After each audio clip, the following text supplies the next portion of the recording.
Bien, bonjour à toutes et à tous. S'il y a des problèmes d'audition, vous n'hésitez pas à me faire signe de la main.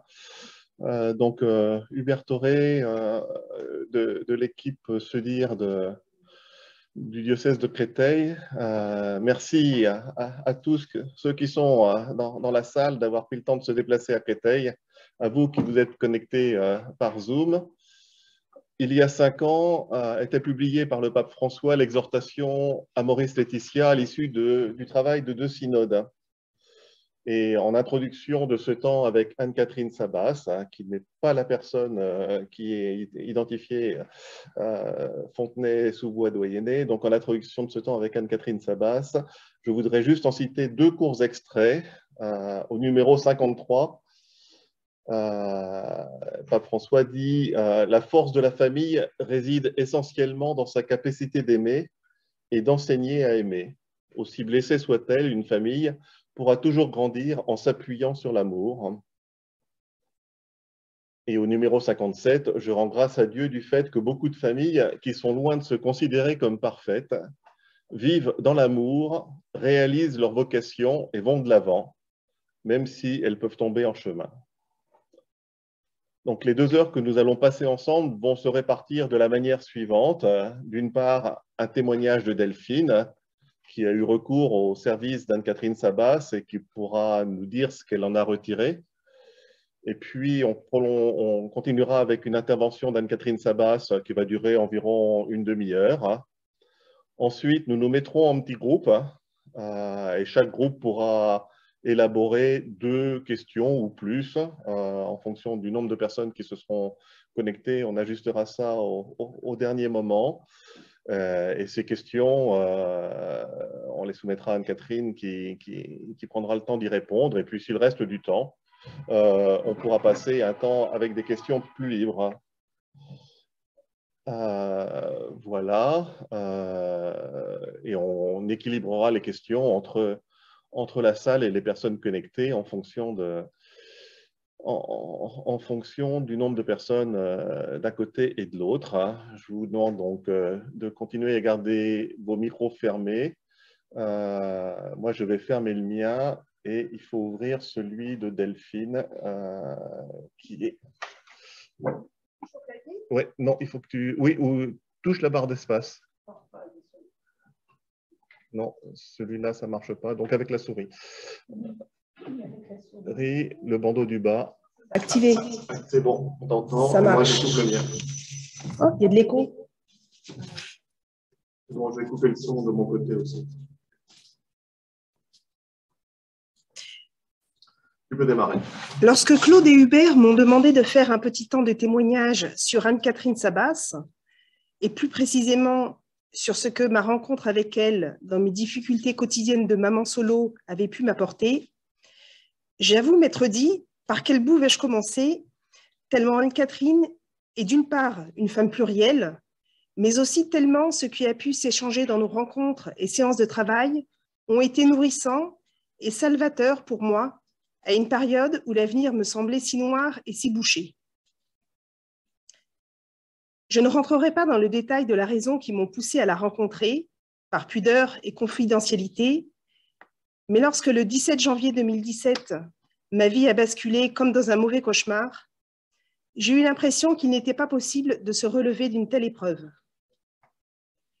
Fragilisée 1 an plus tôt par une séparation, je me retrouvais début 2017 devoir faire face en maman solo à l'épreuve la plus difficile de ma vie.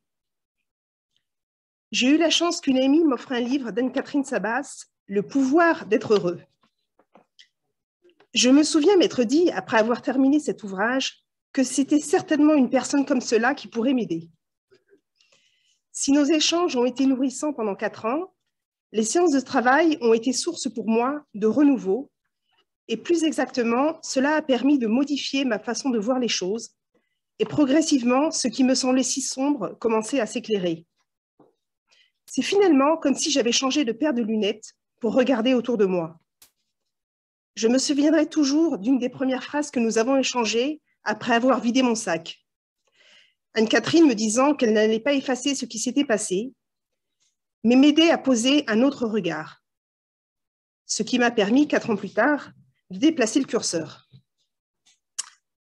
Merci Catherine d'avoir osé me dire un jour, de façon un peu frontale, si je souhaitais que les choses négatives de ma vie continuent à me pourrir la vie, mes nuits et mes jours.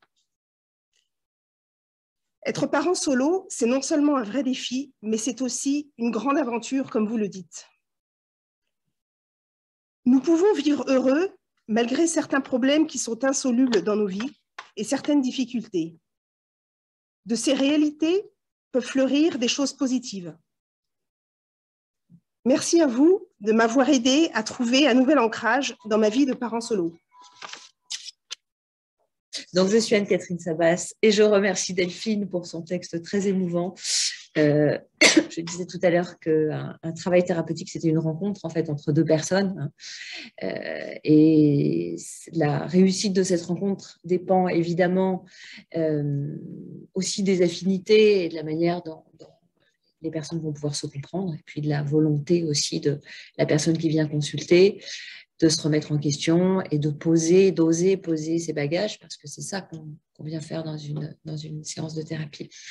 Donc, merci à l'équipe Se Dire pour cette invitation et pour l'occasion que j'ai de partager certaines choses avec vous. J'aime beaucoup ce nom, Se Dire, parce que dans tous mes livres, je dis que ce qui est important finalement, quelle que soit l'épreuve ou quelle que soit la difficulté du chemin que nous devons passer, il est important de pouvoir se le dire et de pouvoir le dire aux autres. Et c'est ce qui se passe évidemment dans les familles. Tant qu'on peut se dire, on peut guérir, on peut s'apaiser, on peut réconcilier, on peut se pardonner. Et ça passe évidemment par la parole. C'est d'ailleurs une des grandes parties de mon livre dont je parlerai tout à l'heure. Voilà, donc je suis psychothérapeute depuis 23 ans, je crois maintenant, à Fontenay-sous-Bois. Je reçois donc en libéral des enfants, des parents, des couples parfois, des familles aussi, avec plusieurs optiques. Une de mes spécialités, entre guillemets, c'est l'accompagnement de ce qu'on appelle le syndrome de stress post-traumatique. Je dis souvent qu'on est tous concernés à des niveaux plus ou moins importants. Et puis un autre axe important, c'est vraiment tout ce qui tourne autour de la réconciliation et de la paix, qui est une grande obsession pour moi. Et évidemment, avant tout, la paix avec soi-même et avec son histoire. Donc, dans tous mes livres, je parle de ça. Et dans l'aventure de la famille monoparentale, ça tient évidemment une grande place. Alors, je vais en parler puisque c'est le thème d'aujourd'hui. Quand j'ai préfacé, je vais commencer par là, préfacé le livre d'une de mes amies, il y a des années, elle m'a dit, tu sais, mon éditeur, ça serait bien que tu publies quelque chose chez lui. Et finalement, son éditeur m'a appelé un jour en me disant, ça serait bien qu'on se rencontre. Et nous avons parlé un petit peu et je lui ai dit, entre autres, que j'étais concernée par la monoparentalité, ce qui ne me laissait pas beaucoup de temps pour beaucoup d'autres choses. Et il m'a demandé d'écrire un livre là-dessus. J'ai d'abord dit non, en me disant la monoparentalité, c'est bon, je ne vais pas en plus écrire dessus. Et puis le lendemain, je me suis réveillée en me disant, mais évidemment, si moi je ne l'écris pas, qui va l'écrire? Et donc je m'y suis mise et j'ai apporté quelques mois plus tard 600 pages à mon éditeur qui m'a dit c'est un peu trop. Donc j'ai réduit et ça a donné un livre de 396 ou quelque chose comme ça. Donc je vais vous parler de ce livre parce que ça me semble être un peu le résumé des questions, en tout cas c'est le résumé que j'ai choisi moi, des questions qu'on peut se poser en étant évidemment parent solo. Je reçois évidemment maintenant beaucoup de gens qui sont concernés. C'était déjà le cas avant. J'ai évidemment, après avoir vécu ça aussi, des pistes nouvelles et puis peut-être une compréhension évidemment différente. La première chose que je voudrais rappeler et qui a déjà été dite, ce que Hubert a partagé avec nous, c'est, je pense que la quintessence de tout ce que je vais dire, c'est que finalement la famille c'est le lieu de l'amour et c'est ça le plus important. Et qu'on soit monoparental ou pas, il faut revenir, c'est la clé. Je pense que c'est important de le rappeler. De nos jours, on a, j'ai plus les chiffres exactement parce qu'ils évoluent malheureusement vite et pas dans le bon sens. On a de plus en plus de familles monoparentales, de tout style d'ailleurs. On a les papas seuls, on a les mamans seules, on a même des adoptants seuls, on a des familles recomposées de toutes les formes possibles. Et on a surtout tout un tas de cas de figure qui ne ressemblent pas à l'image. c'est une grande question, hein, l'image qu'on se fait, peut-être quand on est enfant, on se dit je me marierai, j'aurai des enfants, j'aurai une belle maison, tout ira bien, on s'aimera, et ça sera tranquille. Et le premier écueil, évidemment, quand on est confronté à un moment donné à la monoparentalité, c'est de réussir à combler en fait ce fossé qu'il y a entre cet idéal qu'on avait et qui, à un moment donné, n'a pas pu être tenu. Alors, par définition, l'idéal, hein, ce n'est pas quelque chose qu'on peut atteindre. Vous êtes tous au courant que la perfection, c'est évidemment un chemin, une quête. On essaie de se rapprocher de quelque chose qui correspond à nos valeurs, qui correspond à nos rêves. Et par définition, c'est un peu comme l'horizon, on ne l'atteindra jamais. Et on doit apprendre à vivre avec ça, à continuer à s'aimer avec ça, et puis à continuer à aimer les autres aussi, et en particulier ceux avec qui on vit. Et dans l'aventure de la monoparentalité, on va partir d'un événement qui s'appelle la séparation. Alors, j'ai listé dans mon livre plein de cas de figure, parce que la séparation, elle peut être parce que le conjoint décide de se séparer, elle peut être parce que nous décidons de nous séparer, mais ça peut être aussi d'un commun accord, mais ça peut être aussi des cas plus tragiques où vous vous retrouvez veuf, veuve à un moment donné, l'autre a eu un accident, une maladie, etc. Et la première chose, et c'est ce que je dis moi à mes patients, et c'est ce que j'ai souvent dit à Delphine et à tout le monde, c'est que pour pouvoir aborder cette situation de la manière la plus légère possible, si tant est que déjà être parent soit quelque chose de léger, c'est pas vraiment toujours léger, c'est plutôt un bloc de responsabilité hein, qui nous arrive dessus, mais là encore plus évidemment, il va falloir d'abord réussir à faire un deuil. Et c'est la première grande question. Et quand je dis un deuil, c'est pas un deuil, c'est des multiples deuils. Le deuil de l'histoire idéale qu'on n'a pas réussi à avoir ou à faire continuer, le deuil évidemment de la famille idéale, le deuil aussi du regard des autres, hein, parce qu'on est à une époque où il y a tellement de choses, tellement de formes de famille aujourd'hui qu'on pense que la tolérance s'est étendue, mais ce n'est pas toujours le cas. Hein. Moi, j'ai entendu des parents solos me dire depuis que mon mari ou ma femme m'a quitté, on m'invite moins. Hein. Alors, on sourit, on se dit ah, ils ont peur que vous piquiez la femme du voisin.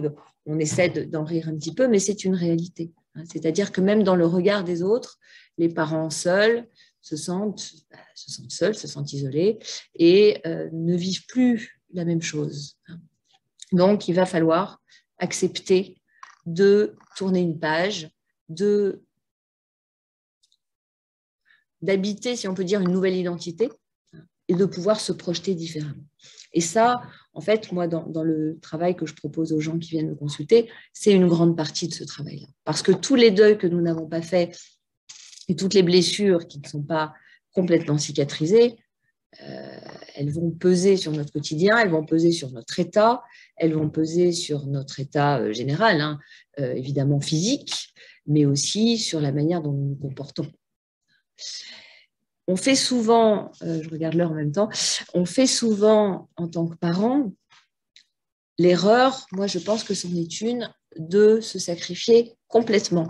Alors, vous comprenez bien que je veux dire qu'il faut quand même se sacrifier un petit peu. En tant que parent, il est évident que dans beaucoup de domaines, on va faire passer notre enfant avant nous. Parce que quand vous avez la grippe, qu'il est 2 heures du matin et que votre enfant est malade et que vous devez l'emmener à l'hôpital, vous n'allez pas lui dire oh, « excuse-moi chérie, là tu vois je suis un petit peu fatiguée, donc on va attendre demain. Hein » C'est évident que l'enfant va passer avant, c'est le sens de la responsabilité de parent. Mais quand on se retrouve soi-même avec des blessures, hein, l'autre m'a quitté après m'avoir trompé avec la voisine, l'autre est mort après une maladie effroyable où j'ai dû l'accompagner pendant 2 ans, il y a plein de cas de figure. On arrive dans cette situation de parent solo avec des blessures qui sont à vif et qu'on doit, et parfois même un état dépressif. Et moi, ce que je rappelle aux parents dans ces situations-là, c'est qu'il va falloir prendre le temps de guérir. Il va falloir prendre le temps d'apaiser ça. C'est indispensable. Il m'est arrivé de recevoir des enfants qui m'étaient envoyés parce que le parent se dit « oh là là, je viens de me séparer de la maman de ma fille le vit très mal, il faut absolument qu'elle aille consulter. » Et moi, quand je vois arriver le papa et sa fille, je leur dis que, alors ce n'est pas toujours le cas, mais ça m'est arrivé régulièrement de dire votre fille, pour l'instant, elle ne va pas si mal que ça. Par contre, je pense que vous, ce serait bien que vous puissiez vider un petit peu votre sac. J'ai entendu des enfants me dire, j'en parle dans mon livre, je pense à une petite fille en particulier, me dire « Oh non, non, mais moi ça va, hein, c'est papa qui va pas bien. Hein. D'ailleurs, je vois bien, hein, il se retient, il a envie de pleurer, mais il se retient et il veut faire le fort, hein, parce que c'est mon papa et qu'il est fort, mais en fait c'est lui qui va pas bien, c'est lui qui doit aller parler. » Donc ça, c'est un aspect très important. Un parent qui va mal, il va avoir du mal à parler de certaines choses à son enfant. Il va avoir du mal à l'aider aussi à faire son deuil. Parce que la réalité de la vie, c'est que les choses changent, les choses se transforment, les choses bougent, les choses évoluent. Et nous, les humains, nous devons nous adapter à ça. Nous devons accepter ces processus. Nous devons accepter que des gens partent, des gens reviennent, qu'on doive changer de travail, qu'on tombe malade, etc., etc. Alors, il est évident, et je le rappelle aussi souvent, si on a la foi et qu'on croit en quelque chose, c'est un grand soutien, évidemment. Mais ça n'empêche que les épreuves, il faut quand même les traverser, hein, soi-même, avec ses émotions, avec ses limites, etc. Et tous ces deuils non faits vont évidemment nous empêcher d'aider nos enfants à les faire. Hein, parce qu'un enfant, il doit apprendre aussi à vivre une vie différente. Alors, une vie différente parce qu'il n'est plus avec son papa et sa maman au jour le jour, ce qui déjà en soi est un deuil énorme, hein, à faire, mais aussi tout ce que ça va impliquer, c'est-à-dire peut-être moins de facilité financière, souvent pour les deux parents d'ailleurs. Les deux parents qui se séparent, ils vont devoir partager la maison ou l'appartement, etc. Donc il y a des choses qu'on ne pourra plus faire. Peut-être un déménagement, on risque de perdre des copains. Il y a beaucoup de choses qui se passent au niveau logistique, au niveau de l'organisation, qui doivent être absolument prises en compte. Je ne suis pas du tout ce que j'avais prévu de vous dire, peu importe. Voilà. Et l'enfant, pour pouvoir être accompagné là-dedans, il va falloir pouvoir en parler. Il va falloir pouvoir l'écouter aussi.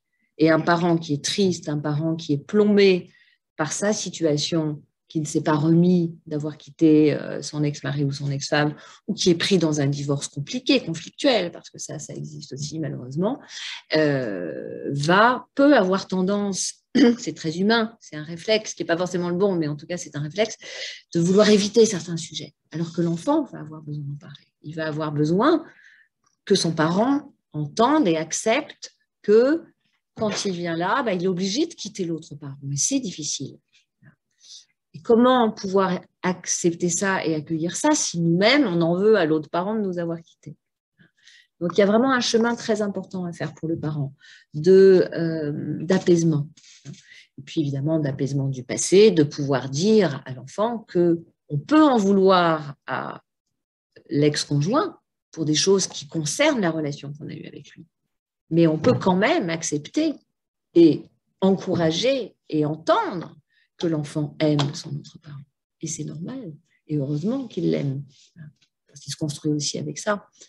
Donc, être parent solo, c'est devoir naviguer entre l'homme ou la femme qu'on est, le parent qu'on est, et qui, des fois, ont des sentiments contradictoires. Mais ça aussi, ça peut être nommé, ça peut être dit. Je crois que la grande leçon, et c'est la grande leçon de toutes les épreuves, c'est que chaque famille est unique, chaque humain est unique, et on fait avec ce qu'on peut. Mais ça aussi, ça peut être dit. En tout cas, bon, c'est très à la mode, hein, ce que je dis, tous les petits le disent. La meilleure façon de s'aimer, d'aimer l'autre et de maintenir la paix, ou en tout cas la paix relative à la maison, comme ailleurs, c'est de pouvoir accepter nos fragilités, nos faiblesses, hein, et de pouvoir construire une relation à partir de ça. De ne pas faire tout le temps semblant d'être quelqu'un d'autre qu'on est. C'est-à-dire de laisser une place pour pouvoir dire les difficultés, les fragilités, pour que l'enfant puisse les dire, mais que nous aussi, on puisse les dire. La question de la parole est très importante. Elle est importante aussi pour déculpabiliser l'enfant. Évidemment que les enfants, surtout jeunes, se demandent dans un coin, est-ce que c'est pas de ma faute, hein, si papa et maman se sont séparés? Il y a des histoires d'ailleurs qu'on me raconte parfois où moi j'ai entendu un petit garçon dire Alors, papa et maman ont séparé. Et juste avant, il y avait une grosse engueulade à la maison et je m'étais fait gronder, j'avais fait une grosse bêtise. Et inconsciemment, l'enfant se demande, est-ce que c'est pas à cause de cette bêtise? Est-ce que c'est pas moi qui suis la cause de ça? Bien sûr que non, un enfant n'est jamais la cause. Mais c'est important de lui dire et de lui redire. Pour pas lui faire porter quelque chose qu'il n'a pas à porter. Et puis, vous avez aussi les enfants qui veulent à tout prix essayer de remettre leurs parents ensemble. La plupart du temps, ça n'arrive pas. Alors, ça peut arriver. Il y a des parents qui se séparent et puis qui font ce chemin de réconciliation. Ça, c'est formidable. C'est quand même pas une majorité. Donc, l'enfant, lui, son travail, c'est de grandir, c'est d'aller bien.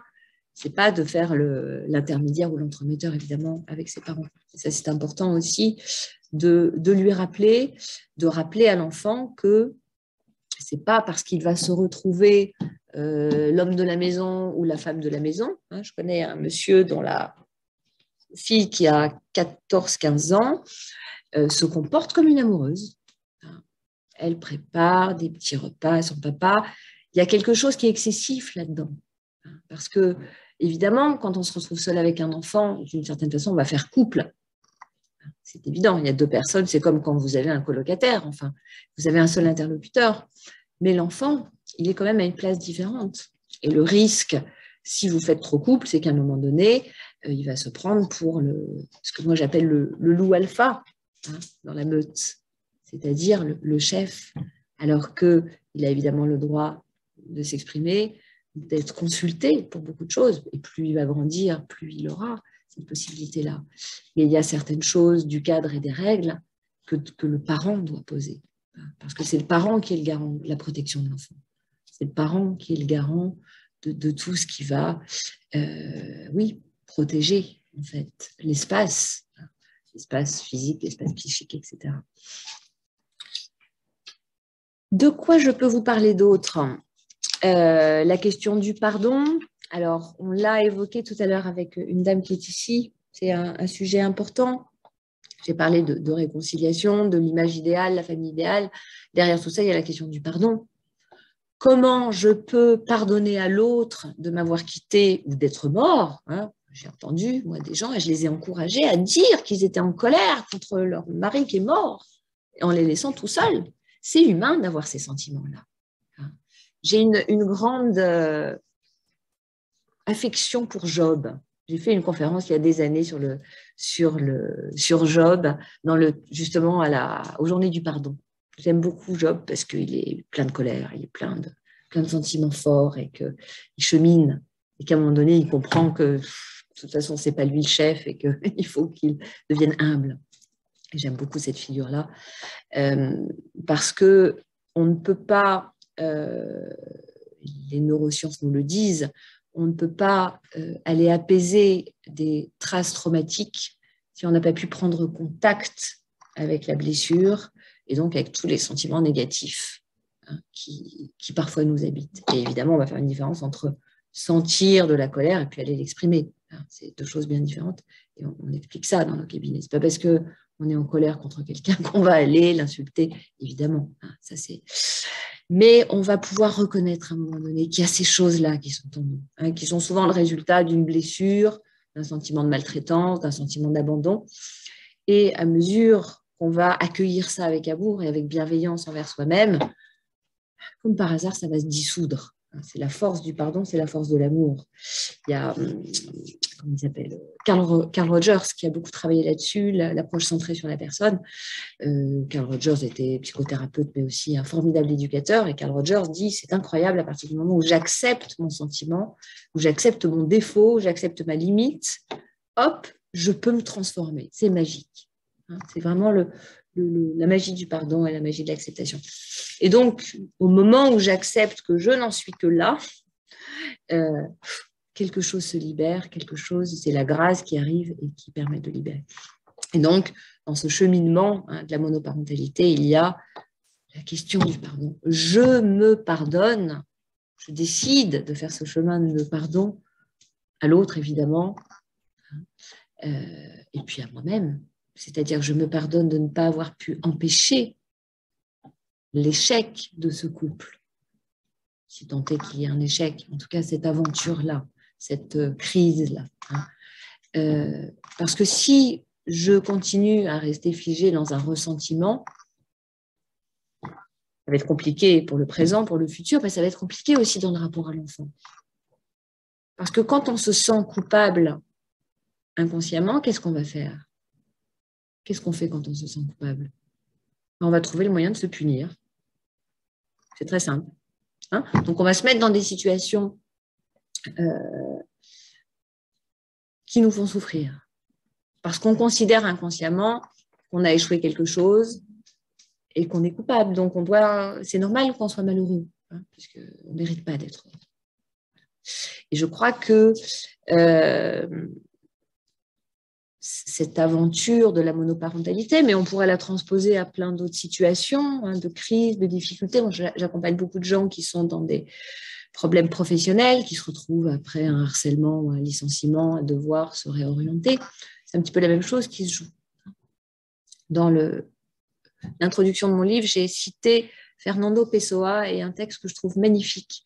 Faire de l'interruption un nouveau chemin, faire de la chute un pas de danse, faire de la peur un escalier, du rêve un pont, de la recherche une rencontre. Une rencontre avec soi-même, évidemment, une rencontre avec une nouvelle partie de vie, une rencontre aussi avec la maturité qu'on va découvrir chez nos enfants. Parce qu'un enfant qui, à un moment donné, est confronté à des épreuves, parce que c'en est une aussi, va comprendre le monde différemment, va devoir souvent grandir différemment, va mûrir différemment, va apprendre peut-être à compter un peu plus sur lui, à partager plus de choses avec ses parents aussi, parce qu'il va être mis forcément dans une place qui est un peu différente. J'ai recensé à la fin de mon livre tous les avantages qu'il y avait à être enfant de parents séparés, parce qu'il y en a. Et d'ailleurs, j'entends des enfants qui me disent « c'est super, maintenant j'ai 2 maisons, c'est super. Avant, mes parents, au début, ils s'adoraient, ils n'avaient jamais de temps pour moi. Depuis qu'ils se sont disputés et qu'ils se sont séparés, alors on ne sait pas encore s'ils se remettront ensemble, mais pour l'instant, le papa vit dans un autre appartement. Quand je suis avec mon père, il a plus de temps pour moi. Quand je suis avec ma mère, il a plus de temps pour moi. » C'est important aussi de voir ça. On voit toujours la crise comme un drame, un malheur, mais la question, c'est qu'est-ce qu'on va en faire? Et certains enfants, ils trouvent leur compte et ne se gênent pas pour profiter aussi de la situation. Pourquoi je vous dis ça? Parce que j'ai vu tellement de parents culpabiliser et induire chez leur enfant un traumatisme qui n'était pas là. On a peur pour nos enfants. On a peur qu'ils ne réussissent pas à l'école. Alors on leur dit, dès qu'ils ont une mauvaise note, et l'enfant est terrorisé, il se dit, ça y est, je suis un cancre, j'aurai jamais mon bac. En fait, il a juste eu une mauvaise note. Je parle pour moi, là, parce que mon fils a eu une mauvaise note il y a 2 jours, et sur le moment, je me suis dit, oh là là. Puis après, je lui dis, non, mais t'inquiète, c'est pas grave. Mais nos peurs, évidemment, elles se transmettent aussi. Donc, si on imagine que l'enfant va être complètement traumatisé et qu'il s'en remettra jamais, la manière dont on va le considérer va être pesante pour lui. Il ne s'agit pas de nier la souffrance, surtout pas. Il ne s'agit pas de la balayer ou de la minimiser. Il s'agit de faire aussi confiance. Parce que je crois que c'est aussi notre rôle de parents.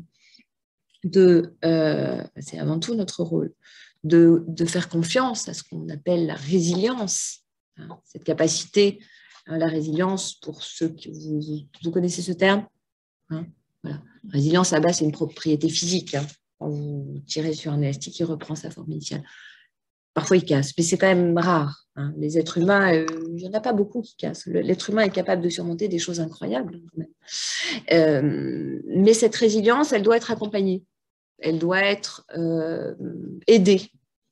Et le parent, l'adulte, mais aussi le professionnel, les copains avec qui les enfants peuvent parler, le psy, parce que les psys sont là pour ça, vont aider l'enfant à tisser, finalement, on parle de tisser en résilience, tisser une nouvelle manière d'être au monde, et pas que des nouveaux objectifs. On avait un rêve, finalement ce rêve s'écroule, il va falloir avoir d'autres rêves, et ça c'est très important. C'est peut-être une des clés aussi. La vie ne s'arrête pas après une séparation. La vie ne s'arrête pas après n'importe quelle crise. La vie ne s'arrête pas après une maladie, une jambe cassée, un déménagement, un licenciement. Hein, il y a un nouveau chemin qu'il va falloir construire. Hein, et on va le construire avec l'enfant. Et c'est important qu'il ait encore des projets, hein, qu'il puisse se projeter dans quelque chose. Hein, parce que se projeter dans quelque chose, c'est la meilleure façon pour canaliser son énergie et ne pas tourner en rond comme Delphine. Je ne me souviens plus, moi, de tout ce que j'ai dit à Delphine. C'est vrai que parfois, je secoue un petit peu les gens et parfois, je me secoue aussi. Et c'est vrai, on a toujours la solution, hein, d'écouter notre blessure pendant des années. On peut. Hein, nos blessures, elles ne demandent que ça. Hein. Et puis, on a la solution de dire, OK, elle est là, je vais en prendre soin, mais il n'y a pas que ça. Il y a un avenir à construire, il y a un espoir à retrouver. Il y a tout ce que je vais construire au jour le jour d'une nouvelle façon et accepter cette aventure-là, accepter l'inconnu. Parce que finalement, l'aventure humaine, l'aventure de toutes les relations et l'aventure de la parentalité en particulier, puisque vous allez découvrir au fil du temps un être humain qui grandit, qui devient qui il est, mais vous ne savez pas qui il va être. Hein. Nos enfants, ce n'est pas des parties de nous, c'est des êtres différents, hein, qui deviennent des choses parfois surprenantes. Et donc, c'est accepter aussi cet inconnu et accepter aussi d'avoir confiance en nous. Avoir confiance en le fait que si on essaie de faire de notre mieux avec nos fragilités et nos faiblesses, qui montrent aussi à l'enfant qu'il a le droit d'être imparfait. J'ai eu une jeune patiente il y a des années, elle avait à l'époque 11-12 ans, qui a fait pipi au lit très tard. Et cette jeune patiente, elle avait une maman qui était parfaite. Quand je dis parfaite, c'était la maman parfaite. Mère de 3 enfants, elle avait un travail, elle travaillait 4 jours sur 5, un job qui lui plaisait beaucoup. Elle avait le temps et elle avait surtout l'énergie le mercredi d'amener le grand au judo, la petite au solfège, celle du milieu à la danse. Le lundi, il y avait caté, le mardi, il y avait piscine, etc., etc. Le week-end, il partait dans la maison de campagne. Bon. Et elle tenait tout ça. Bon. Et puis, son mari la quittait. Et alors, à l'époque, avant que son mari la quitte, la jeune fille, la petite fille, elle est venue me voir parce qu'elle était elle était hypersensible et il y avait ces problèmes d'énurésie. Et ce qui a émergé petit à petit, c'est qu'en fait, en tant que petite fille, elle était complètement... elle avait le vertige parce que jamais elle n'arriverait à la cheville de sa mère. Ah oui, sa mère, elle était tellement parfaite. Jamais un coup de blouse, jamais un mot au-dessus de l'autre. Incroyable, incroyable. Et cette enfant, elle ne pouvait pas se projeter dans une vie de femme parce qu'elle savait qu'elle n'arriverait jamais à faire autant que ça. Et puis, des années plus tard, la maman s'est fait quitter par son mari et on l'a retrouvée le soir à picoler du vin rosé dans la cave. Voilà. Et la jeune fille qui était majeure depuis est revenue me voir. Là, le problème était différent. Et elle a fini par me dire à un moment donné que ce serait bien quand même qu'il y ait un juste milieu entre la mère trop parfaite et la mère qui était complètement dépressive. Et c'est ce qui s'est passé. La maman a fini par guérir, enfin par aller mieux et à retrouver un sens à sa vie et à se projeter dans quelque chose. Et puis surtout arrêter de boire. C'était quand même un gros problème. Cet enfant, qui est toujours quelqu'un d'hypersensible, mais ça, on l'est ou on ne l'est pas, elle a compris après cette épreuve, je parle de la deuxième, que à force de vouloir être trop parfait, le jour où ça craque très très fort. Et c'est souvent ce qui se passe. Moi, j'ai vu des enfants me dire j'ai peur de devenir un adulte parce que j'arriverai jamais à être à la hauteur de tout ça. D'autres me dire, je pense à un jeune garçon, oh, moi, de toute façon, je fais comme mon père.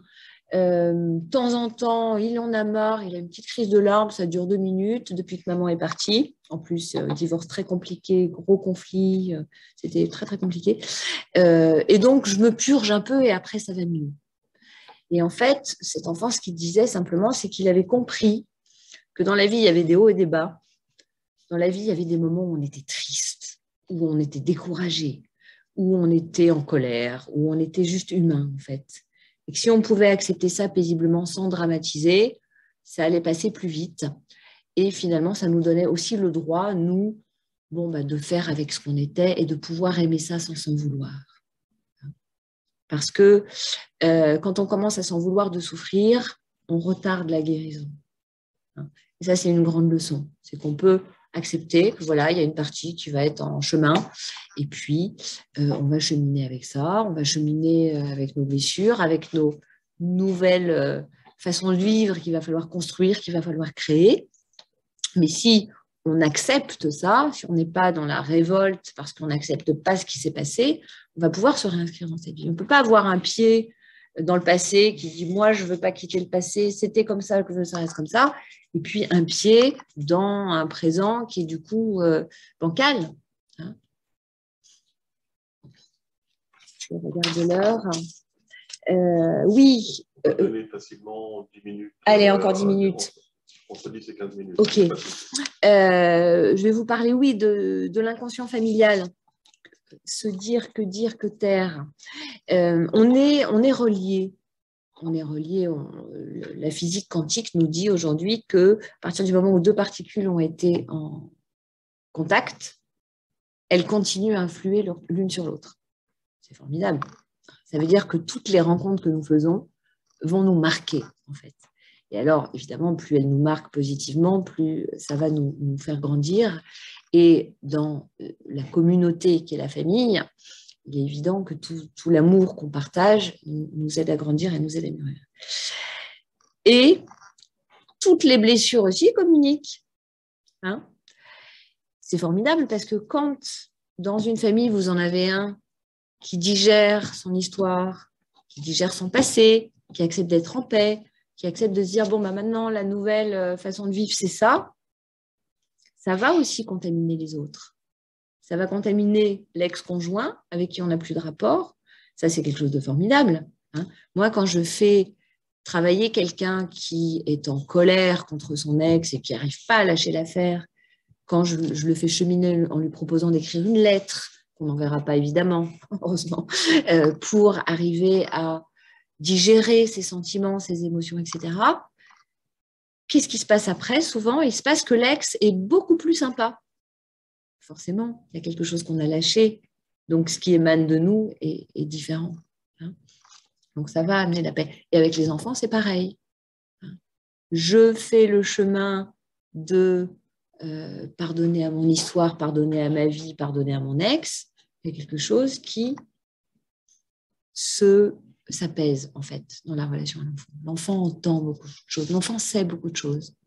L'enfant comprend des choses. Je pourrais vous raconter des histoires qui sont incroyables d'enfants qui savent des choses qu'on ne leur a pas dit. C'est toute l'histoire des secrets de famille. Hein. Des enfants qui nous avouent des choses. J'ai vu un enfant un jour arriver en disant « Papa est amoureux de Valérie ». Valérie, c'était la voisine. C'est embêtant. Hein. L'enfant, il avait capté un truc. Donc, nos enfants nous sentent et nos enfants savent. Et si nous croyons en la vie et croyons en notre capacité à surmonter les épreuves, nous allons transmettre ça. Et nos mots ne suffisent pas. Si je suis au 36e dessous et que je dis « si, tout va bien, je vais bien », l'enfant, il sent bien que ce n'est pas vrai. Il ne faut pas les prendre pour des imbéciles, nos enfants. Ils sentent beaucoup de choses. Ceux qui ne s'expriment pas s'impriment. Donc, dire, raconter, parler et parler aussi aux autres. C'est pour ça que votre groupe de parole est formidable.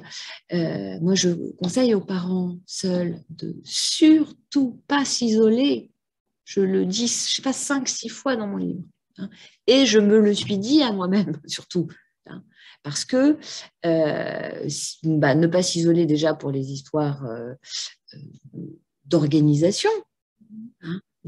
Quand j'ai un patient qui m'appelle ou une patiente, je pense à une dame en particulier, qui a 2 enfants. Catherine, je suis désolée, je ne vais pas pouvoir venir. Ma voiture est en panne, je dois emmener Alexandra à tel endroit pendant que j'emmène Dimitri à tel endroit. C'est pas possible. Comment vous faites? Il y a de quoi devenir dingue parfois. Donc ça, il faut vraiment le prendre en compte aussi.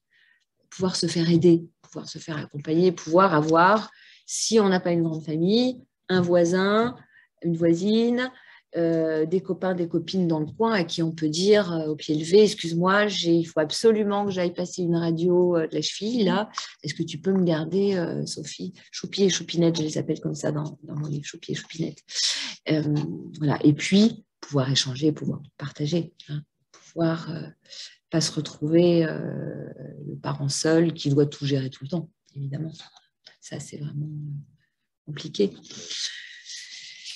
Qu'est-ce que je peux vous raconter d'autre? Le parent absent, combler le vide, quelques mots. C'est des notes que j'avais prises un petit peu en vrac, là, puisqu'il est question de la parole, qu'est-ce qu'on dit, qu'est-ce qu'on ne dit pas. Il y a... c'est très subtil, ça, et c'est vraiment au cas par cas. Il y a tellement de cas de figure. Il y a parfois des parents qui se sont comportés vraiment mal, et parfois vraiment mal pénalement, hein, légalement. Et on m'a souvent demandé qu'est-ce qu'on fait, qu'est-ce qu'on dit, qu'est-ce qu'on ne dit pas. Alors, il y a des choses qui ne regardent pas les enfants, et en particulier ce qui s'est passé dans le couple. En détail, ne regarde pas les enfants.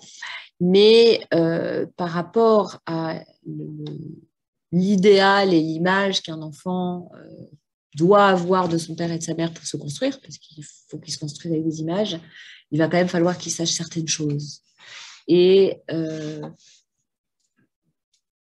protéger l'autre au point de ne pas mettre en garde l'enfant si vous avez affaire à un ex-conjoint qui est malhonnête, par exemple, ou qui n'est pas digne de confiance, ce n'est pas forcément rendre service à l'enfant. Parce que l'enfant va devoir se construire avec les parents qu'il a.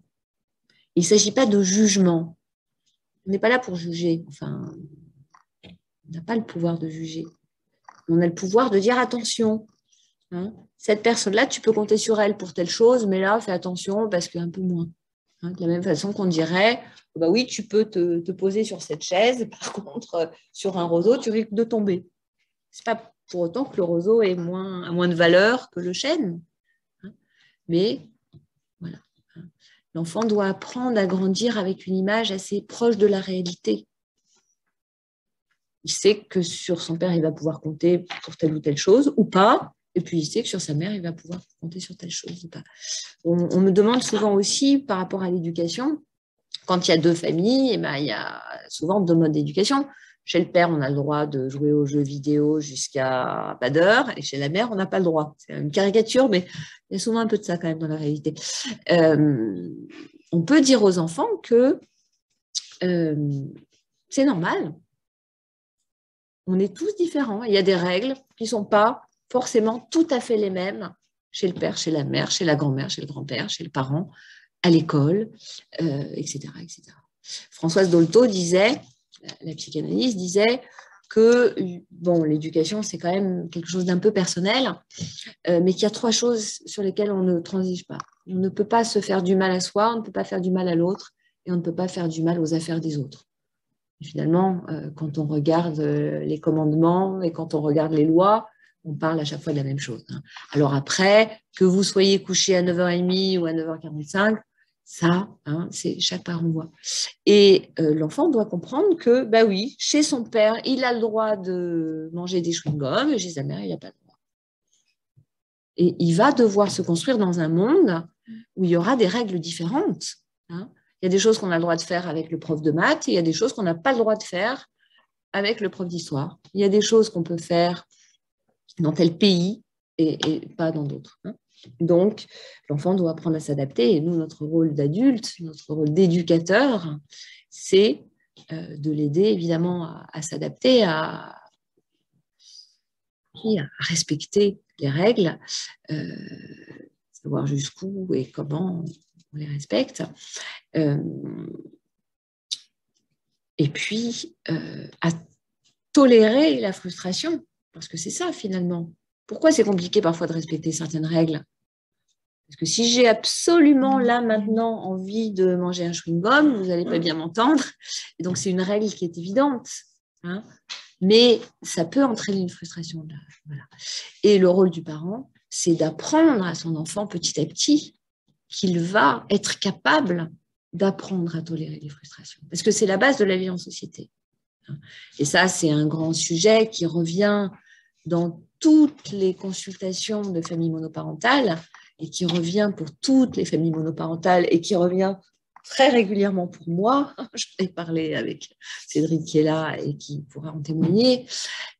Poser un cadre, c'est la partie ingrate du rôle de parent. Souvent, surtout pour les mamans.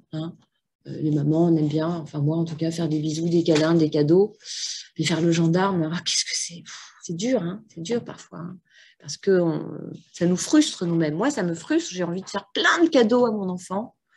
Et puis, il y a des moments où non, il ne mérite pas vraiment, où il ne faut pas, où ce n'est pas le moment.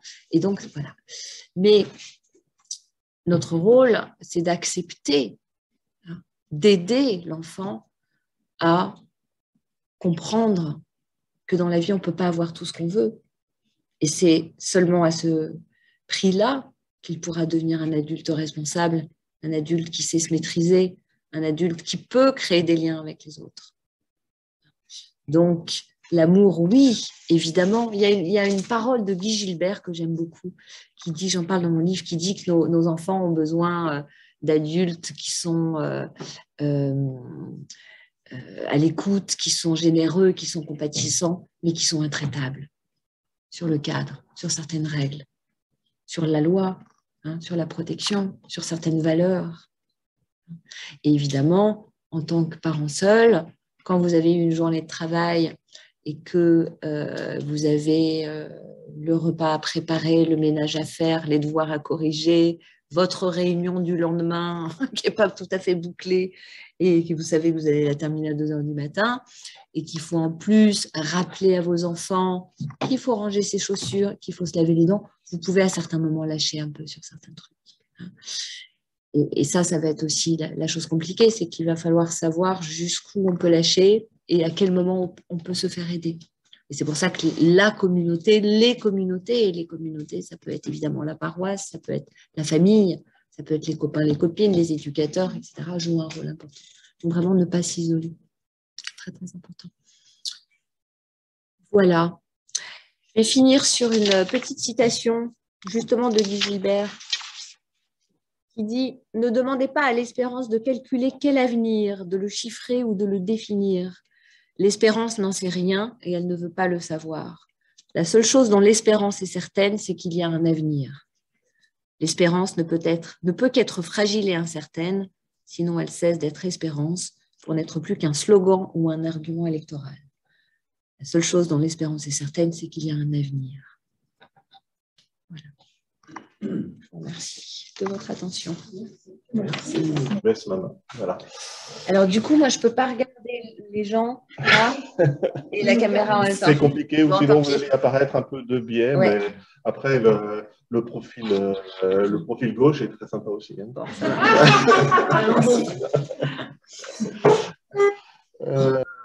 Ben voilà, une première question dans la salle. Parlez fort pour être sûr que les personnes puissent entendre également à distance.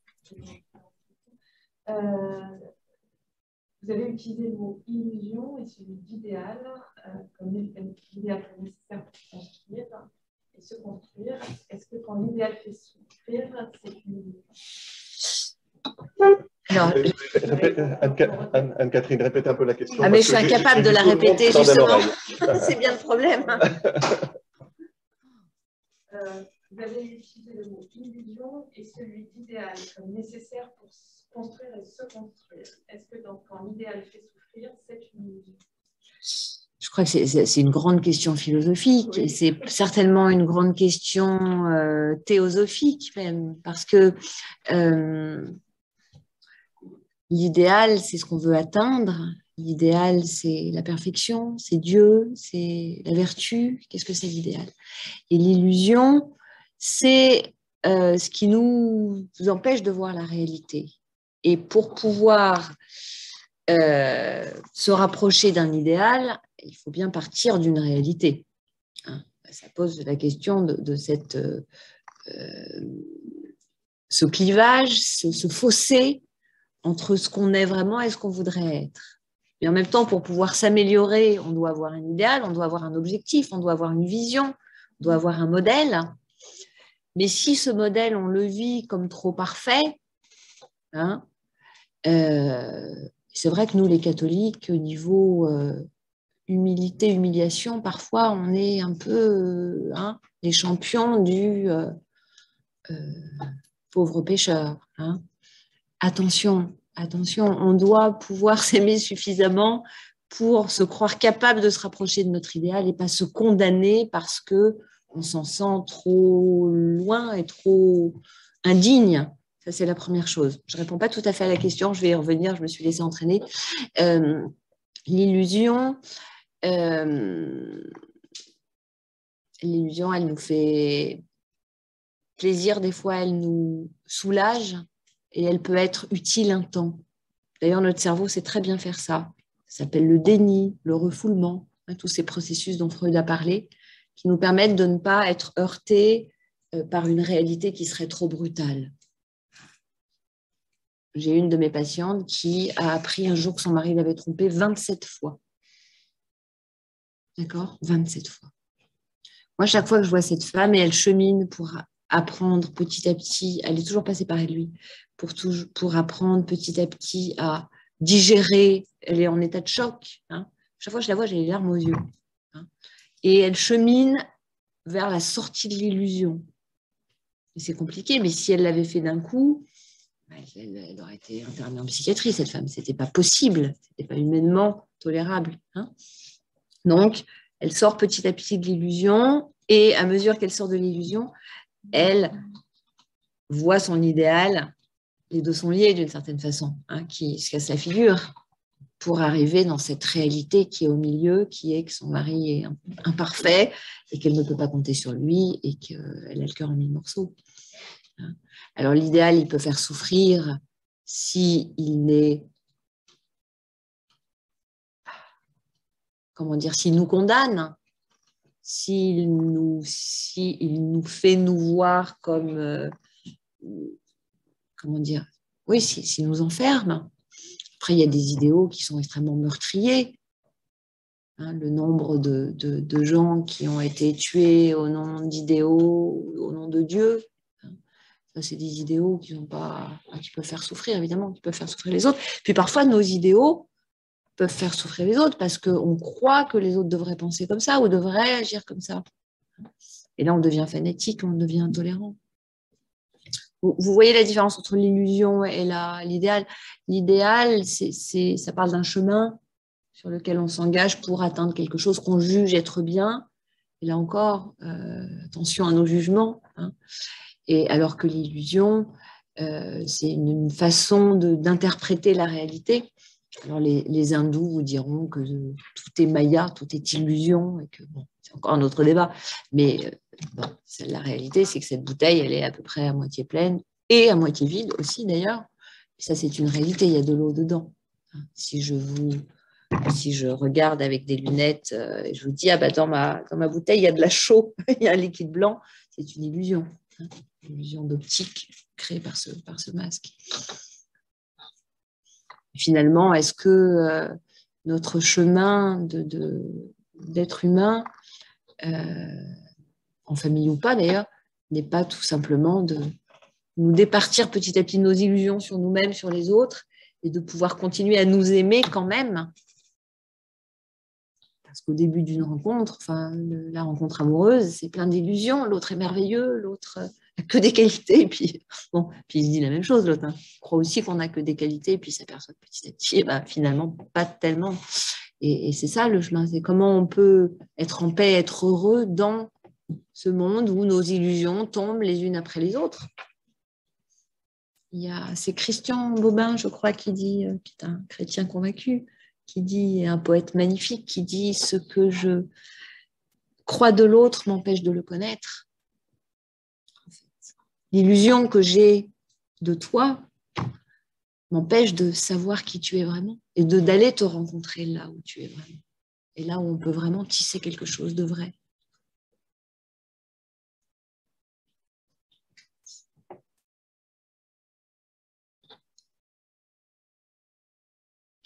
Une autre question dans D'autres questions dans la salle? Quand vous posez la question, laissez votre masque.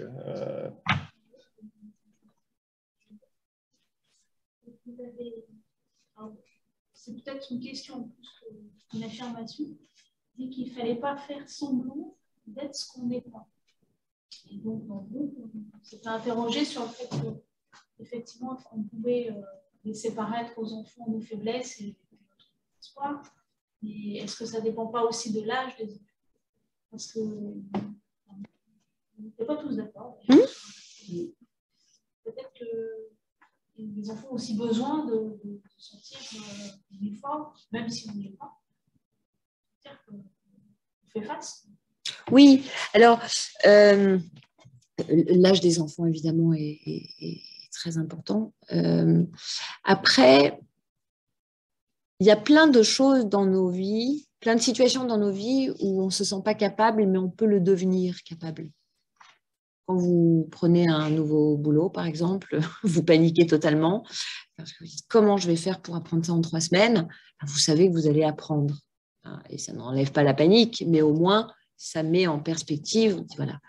Et il est tout à fait possible de dire aux enfants, t'inquiète pas, je vais trouver la solution. C'est-à-dire, oui, aujourd'hui, je suis fatiguée ou triste, mais t'inquiète pas, demain, on trouvera la solution. C'est pas je suis capable de tout tout le temps. Non, ça n'existe pas, personne. Et c'est pas je suis capable de rien non plus. Il y a des choses où on est plus fort que d'autres et plus opérationnel et plus efficace et plus fort, oui. Et puis, on peut, à certains moments, ne pas être fort, mais faire ce qu'il faut pour le devenir. T'inquiète pas, on va trouver la solution. L'enfant, il a besoin d'entendre ça. Il a besoin d'entendre, je pense, que dans la vie, il y a des problèmes. La vie, c'est quand même, il y en a beaucoup. Tous les jours, on en a des problèmes. Pour venir ici, il a fallu que je résolve le problème de où j'allais garer ma voiture. C'est pas très grave, ça, évidemment, mais tous les jours, on a des choses à résoudre. Et souvent, on n'a pas la réponse tout de suite. Et c'est ça aussi qui est compliqué pour nous, parce qu'on voudrait tellement pouvoir nous épargner l'angoisse de ce temps-là, vous savez, entre la question et la réponse. Et les enfants, demandez aux enfants s'ils ne sont pas impatients que le Père Noël arrive. Mais c'est insupportable d'attendre jusqu'à Noël. Ils veulent maintenant. Non. Parfois, on a la question et la réponse, elle arrive longtemps après. Mais on peut les rassurer, leur dire, t'inquiète, ça va aller. J'ai répondu à votre question? La question était plutôt dans le sens où quand on est monoparental, personne. Forcément, on est amené à faire semblant. Il y a forcément un moment où on est obligé de faire semblant parce qu'on n'arrive pas à... Sinon, l'équilibre familial... Alors, je vais... On est tout seul. Si on est oui, deux, tout à fait. C'est plus facile, quand il y en a un qui a un problème, de dire... Alors, là, on va parler de l'illusion et l'idéal. Malheureusement, ça arrive aussi dans les familles pas monoparentales. C'est-à-dire que, et ça c'est peut-être aussi une chose que j'aurais dû aborder, c'est qu'on s'imagine probablement que la famille monoparentale, c'est beaucoup plus difficile. Et alors sur certains plans, oui, ça l'est.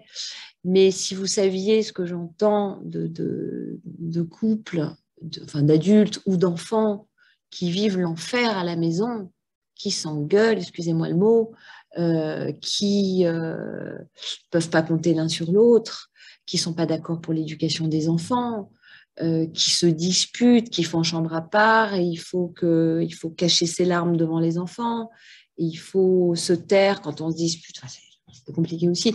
Donc, ce que je veux dire, c'est que dans toutes les familles, à certains moments, on fait semblant. Le parent solo, je pense que ce qu'il faut qu'il arrive à poser vraiment comme règle, c'est qu'il y a des moments où il a besoin d'être seul pour récupérer, pour recharger ses batteries. Voilà. Et ça, c'est important. Et puis, recharger ses batteries, ça peut être aller faire une sieste parce qu'il n'en peut plus. Mais l'enfant va devoir se construire avec ça aussi. De la façon qu'un enfant se construira s'il vit dans un foyer où de temps en temps il y a des disputes, ça arrive dans tous les foyers, hein, plus ou moins grave évidemment, il va se construire avec ça aussi. Et je pense que c'est une leçon importante pour nous, pour nos enfants, pour tout le monde, c'est que on peut passer des moments difficiles et pourtant la vie est belle, malgré ces moments difficiles. On peut survivre à ça. On peut survivre à des moments où on n'arrive pas à faire semblant et où on craque. Et l'enfant, il va survivre aussi. Alors, j'ai craqué, ça va mieux après. Je crois qu'il faut vraiment dédramatiser la douleur. Ça fait partie de la vie. On est dans une société où il faudrait être tout le temps en forme, tout le temps jeune, tout le temps parfait, tout le temps... Non, c'est pas ça la vie. La vie, on souffre, on meurt, on pleure, on a plein de moments joyeux, on aime, mais parfois on se dispute. C'est ça la vie. Les feuilles, elles tombent et puis elles repartent après.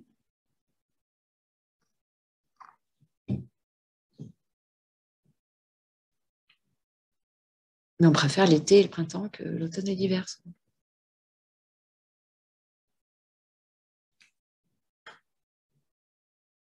Moi, je m'étais posé une question qui avait surgi il y a quelques mois. Des familles qui ont, là, le père et la mère sont séparés, se mettent ensemble avec chacun arrivant avec ses enfants. Les enfants cohabitent, une nouvelle famille se crée, cohabite pendant un certain nombre d'années et il y a un nouveau séparation. Donc ces enfants qui ne sont pas biologiquement frères et sœurs deviennent très proches quand même. Oui. Et là, il y a séparation, et il n'y a pas le fait qu'on se revoit comme des frères et sœurs, puisque là, il y a vraiment éclatement. Et je ne m'étais jamais posé la question, et quand j'ai appris ça, je me suis dit comment ça va se passer pour ces enfants-là. Alors, ça dépend des âges, là, pour le coup. Moi, j'ai un copain qui a élevé, je ne sais plus si c'est les 2 ou 3 enfants de sa compagne. En fait, elle s'est séparée du papa de ses enfants quand les enfants avaient, je ne sais plus, 4 et 6 ans. Je crois qu'il y avait 2 enfants. Elle s'est mise avec ce monsieur et lui, il a élevé les enfants. Et ils ont fini par se séparer 20 ans plus tard. Et il est le beau-père des enfants. Il a des liens exceptionnels avec.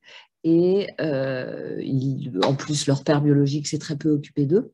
Et donc, voilà, il est le beau-père et il a des liens exceptionnels. J'ai plusieurs histoires comme ça.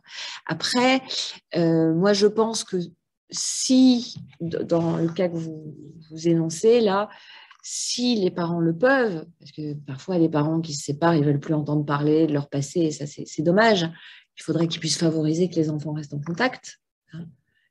Moi, j'entends des enfants qui me disent, je pense à une jeune fille en particulier, elle dit ma sœur, et puis à chaque fois elle dit non, enfin c'est pas ma sœur, c'est la fille de mon beau-père. Alors je lui dis, bah, tu peux dire ta sœur de lait. C'est une expression qui dit, quand on est élevés ensemble, on est frères et sœurs de lait. Ah ouais, c'est bien ça, la sœur de lait. Voilà. Mais en fait, ils n'ont aucune goutte de sang en commun. Mais ils vivent sous le même toit, avec les défis inhérents aux fratries, les rivalités, le territoire, et puis aussi la complicité et les belles choses qui peuvent être partagées. Donc, et puis parfois, ils ne s'entendent pas du tout. J'ai une histoire là comme ça. Alors, la dame a 2 enfants. La grande, bon, c'est pas ce qui nous intéresse. Un petit qui a 11 ans. Elle s'est remise en couple avec un monsieur qui a un fils. Son ex, à lui en fait voir de toutes les couleurs. Elle veut absolument réussir à le faire rompre avec sa nouvelle compagne. Et donc, le petit est manipulé. Et à chaque fois qu'il vient avec son enfant, donc chez sa compagne, enfin, ils vivent ensemble, mais à chaque fois qu'il a son fils, il l'a en garde alternée. le fils, quand il rentre, il dit « Oh oui, on a joué avec… bon, peu importe son prénom. » Et puis, on s'est un peu disputé. Et l'autre fois, il avait un petit bleu sur la main, 2 petits gars qui jouent ensemble de 11-12 ans, vous imaginez. Hein, moi, j'en ai un à la maison, c'est un peu sportif des fois. Et donc, la maman a accusé le fils de la compagne d'avoir violenté son fils. Voilà, c'est terrible. Et le garçon accusateur, qui est manipulé, qui ne se rend pas compte des répercussions, il a juste dit oui, oui, on s'est un petit peu battu, on s'est amusé, on a chahuté, il avait un bleu, ça y est. Et donc le papa a reçu un mail, le fils de ta compagne a violenté. Et donc eux, ils ont un peu de mal à s'entendre, parce que la mère, là, derrière, elle le monte en lui disant que cet enfant, il est violent. Moi, je le connais, le gamin, il n'est absolument pas violent. Enfin, ça arrive aussi que les enfants ne puissent pas s'entendre, c'est compliqué. J'ai eu à une époque un patient quelqu'un qui est venu me voir pendant 10 ans, 10 ans, 1 fois par semaine. Et sa compagne était en thérapie avec une de mes collègues, qui est une amie en plus. Alors, on n'en parlait pas, mais on savait qu'elle était là-bas.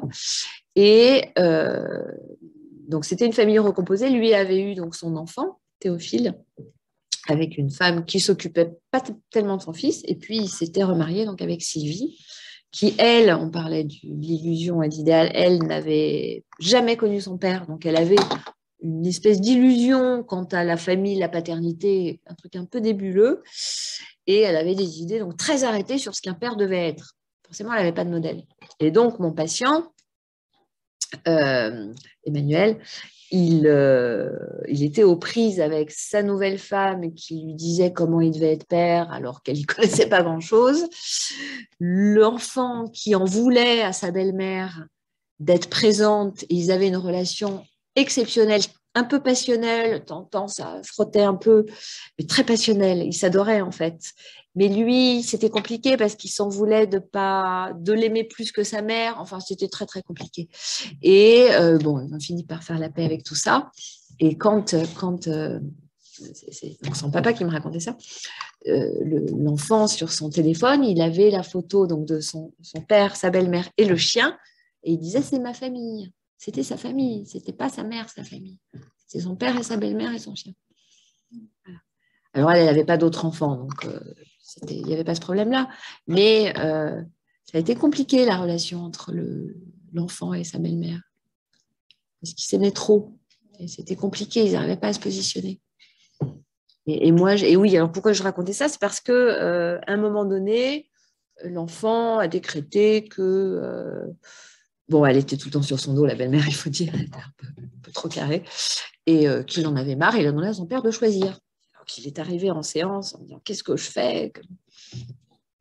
Je lui dis, il faut que tu leur expliques, que tu expliques à ton fils, on se tutoyait, il faut que tu expliques à ton fils qu'il n'est pas question de choisir, que t'as pas… ton cœur, il n'est pas… On ne coupe pas l'amour comme un gâteau. Hein. Si je te donne ça, il reste que ça pour le voisin. Non, on a un cœur pour chaque personne qu'on aime, en fait. Il a trouvé ça très joli. Donc, il a expliqué ça à son fils, qu'il avait un cœur pour Sylvie, un cœur pour lui, et que ça, de toute façon, ça serait le cas, et que c'était sa femme, et qu'il n'avait pas de droit de regard là-dessus, enfin, qu'il ne lui demandait pas son avis, en fait. Et je pense que l'enfant avait besoin de sentir que son père, il aimait cette femme et que c'était solide et qu'ils n'allaient pas se séparer dans 6 mois. Et ça l'a rassuré et les choses sont rentrées dans l'ordre. Il y a plein de cas de figure différents, en fait.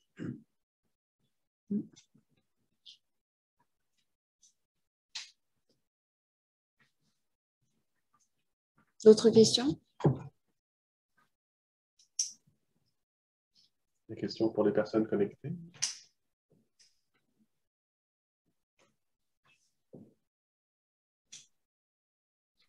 Il n'y en a pas connecté, mais donc à la salle. Allez-y, profitez-en.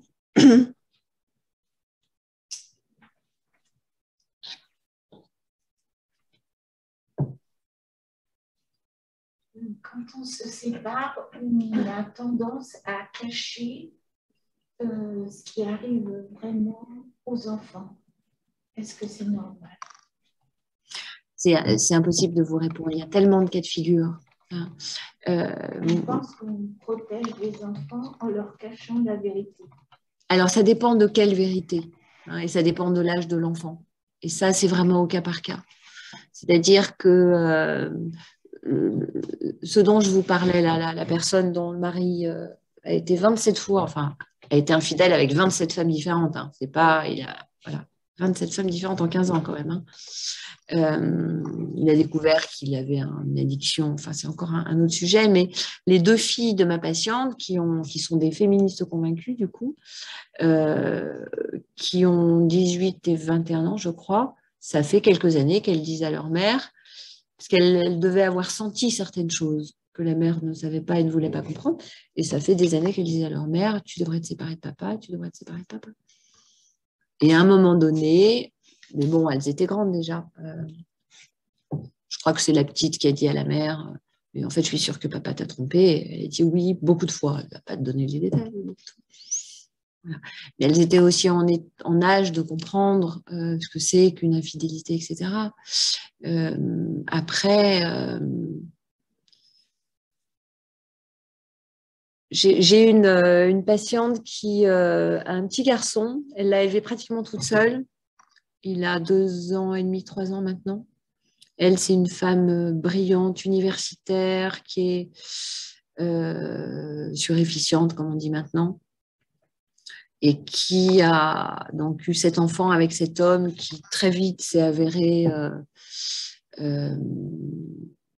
à s'en occuper, puis déserter en fait la famille. Il l'a embêté dans un divorce compliqué, à vouloir prouver qu'il était un bon père, à demander plein de choses, et puis finalement, le droit de visite, il ne l'utilise même pas. Et donc l'enfant, qui n'a jamais vécu avec son père, qui s'appelle Camille, maintenant, alors l'enfant, c'est un enfant précoce aussi, moi je ne l'ai jamais rencontré, mais sa mère m'en parle, je pense qu'il doit avoir un QI juste phénoménal, comme la mère d'ailleurs. Et l'enfant appelle son père Camille, le père vient le voir de temps en temps. Et puis, Camille dit qu'il va venir et il ne vient pas. Camille dit qu'il va prendre l'enfant le week-end, mais au bout de 2 heures, elle le ramène parce qu'il en a marre et que ça ne l'intéresse pas. Et donc, l'enfant avait quelques troubles. Il a eu des angoisses terribles parce qu'il se demandait s'il pouvait compter sur sa mère, du coup. Parce qu'en fait, sa confiance était trahie. Moi, j'ai encouragé la maman à dire à son fils, tu sais, Camille, des fois, il dit qu'il vient, mais il ne vient pas. Hein. Et du jour où elle a commencé à dire la vérité, c'est-à-dire à sortir de l'illusion, parce qu'elle voulait à tout prix protéger le père. Parce que l'image du père, elle est très importante, l'image du père. Mais l'image du père, ce n'est pas quelque chose qui doit être une illusion. Pour que cet enfant puisse rencontrer son père le peu de fois où il vient le voir tel qu'il est réellement, pour pouvoir créer un vrai lien, il faut qu'il arrête d'avoir le cœur en 1000 morceaux 10 fois par jour parce que son père a dit qu'il venait et on lui dit que oui, ton père il va venir alors qu'il ne vient pas. Parce qu'après, il risque d'en vouloir à sa mère aussi. De lui avoir fait croire que... Hein. Et donc, le discours qu'elle tient maintenant, c'est ton père, il t'aime, et c'est vrai, il l'aime. Il l'aime à sa façon. On a tous une façon d'aimer différente. Mais son père, dans son fonctionnement et dans son organisation, ça arrive souvent qu'il dise qu'il va faire des choses et il ne les fait pas. Et on ne juge pas, on constate. Hein. Comme ça, l'enfant sait que, bon, d'accord, son père va venir, mais il ne faut pas vendre la peau de l'ours avant de l'avoir tué. Parce que sinon, c'est des déceptions qui sont terribles. Moi, je me souviens, c'est une copine dont le fils Tom, il a été même déscolarisé, il a eu des gros troubles du comportement, ça a été très compliqué. Son père, alors je ne sais plus trop ce qui s'est passé entre le père et la mère, mais le père ne s'occupait jamais de son fils. Et chaque fois qu'il avait au téléphone, il lui disait « Oui, je vais t'acheter ton cadeau de Noël, de l'anniversaire. » Et ça faisait 1 an que le gamin, il attendait le cadeau. Et ce cadeau, c'était la seule preuve d'amour qu'il avait de son père. Donc, chaque fois qu'il raccrochait, et non, le père, c'était pire que ça. Le père lui disait, oui, je t'ai envoyé ton cadeau, ou je te l'envoie demain, ou je vais le faire. Et l'enfant, il allait 4 fois par jour à la boîte aux lettres. Et il piquait des colères, mais des trucs. Moi, ça fait partie des... Il a été une des 3 personnes que j'ai mis dehors de mon cabinet un jour, cet enfant. Je lui ai dit, tu sais, Tom, Si tu veux mettre le bazar dans la salle d'attente et bousiller, ça ne va pas être possible parce qu'il y a des gens qui travaillent à côté et tu ne peux pas casser le matériel. Donc, on va s'arrêter là pour aujourd'hui et tu reviendras quand tu es calmé. Il avait des colères, cet enfant. Il en voulait à son père, il en voulait à sa mère, il en voulait au monde entier. Parce que tout le monde était complice, c'est comme ça qu'il le vivait. Il disait tout le monde, excusez-moi, tout le monde se fiche de moi. Je peux avoir confiance en personne, en fait. Tout le monde me dit que mon père va m'envoyer un cadeau et le cadeau, il n'arrive pas. Sur qui je peux m'appuyer? À qui je peux me fier? Personne, en fait. C'était intolérable. Hein? Et donc, c'est dans ce sens-là que je dis qu'il y a des deuils qu'on doit faire. Deuil de nos illusions. Parce qu'il vaut mieux se construire avec un tien, vaut mieux que deux, tu l'auras. C'est comme ça qu'on se construit dans la vie. On sait que telle chose, on peut compter dessus. Et puis, on apprend à faire avec parce que chaque humain est différent. On a tous dû faire des deuils par rapport à nos parents. C'est un grand moment, d'ailleurs, des thérapies, ça. Quand on réalise, enfin, des thérapies ou notre chemin personnel, on n'a pas besoin d'aller voir un psy forcément, mais on réalise que, ah ben oui, notre père, en fait, il avait quand même un sacré paquet de défauts et notre mère aussi. Mais oui, et c'est ce qui nous donne le droit d'être humain, nous aussi. Hein? C'est comme ça qu'on peut vraiment rencontrer l'autre avec ce qu'il est.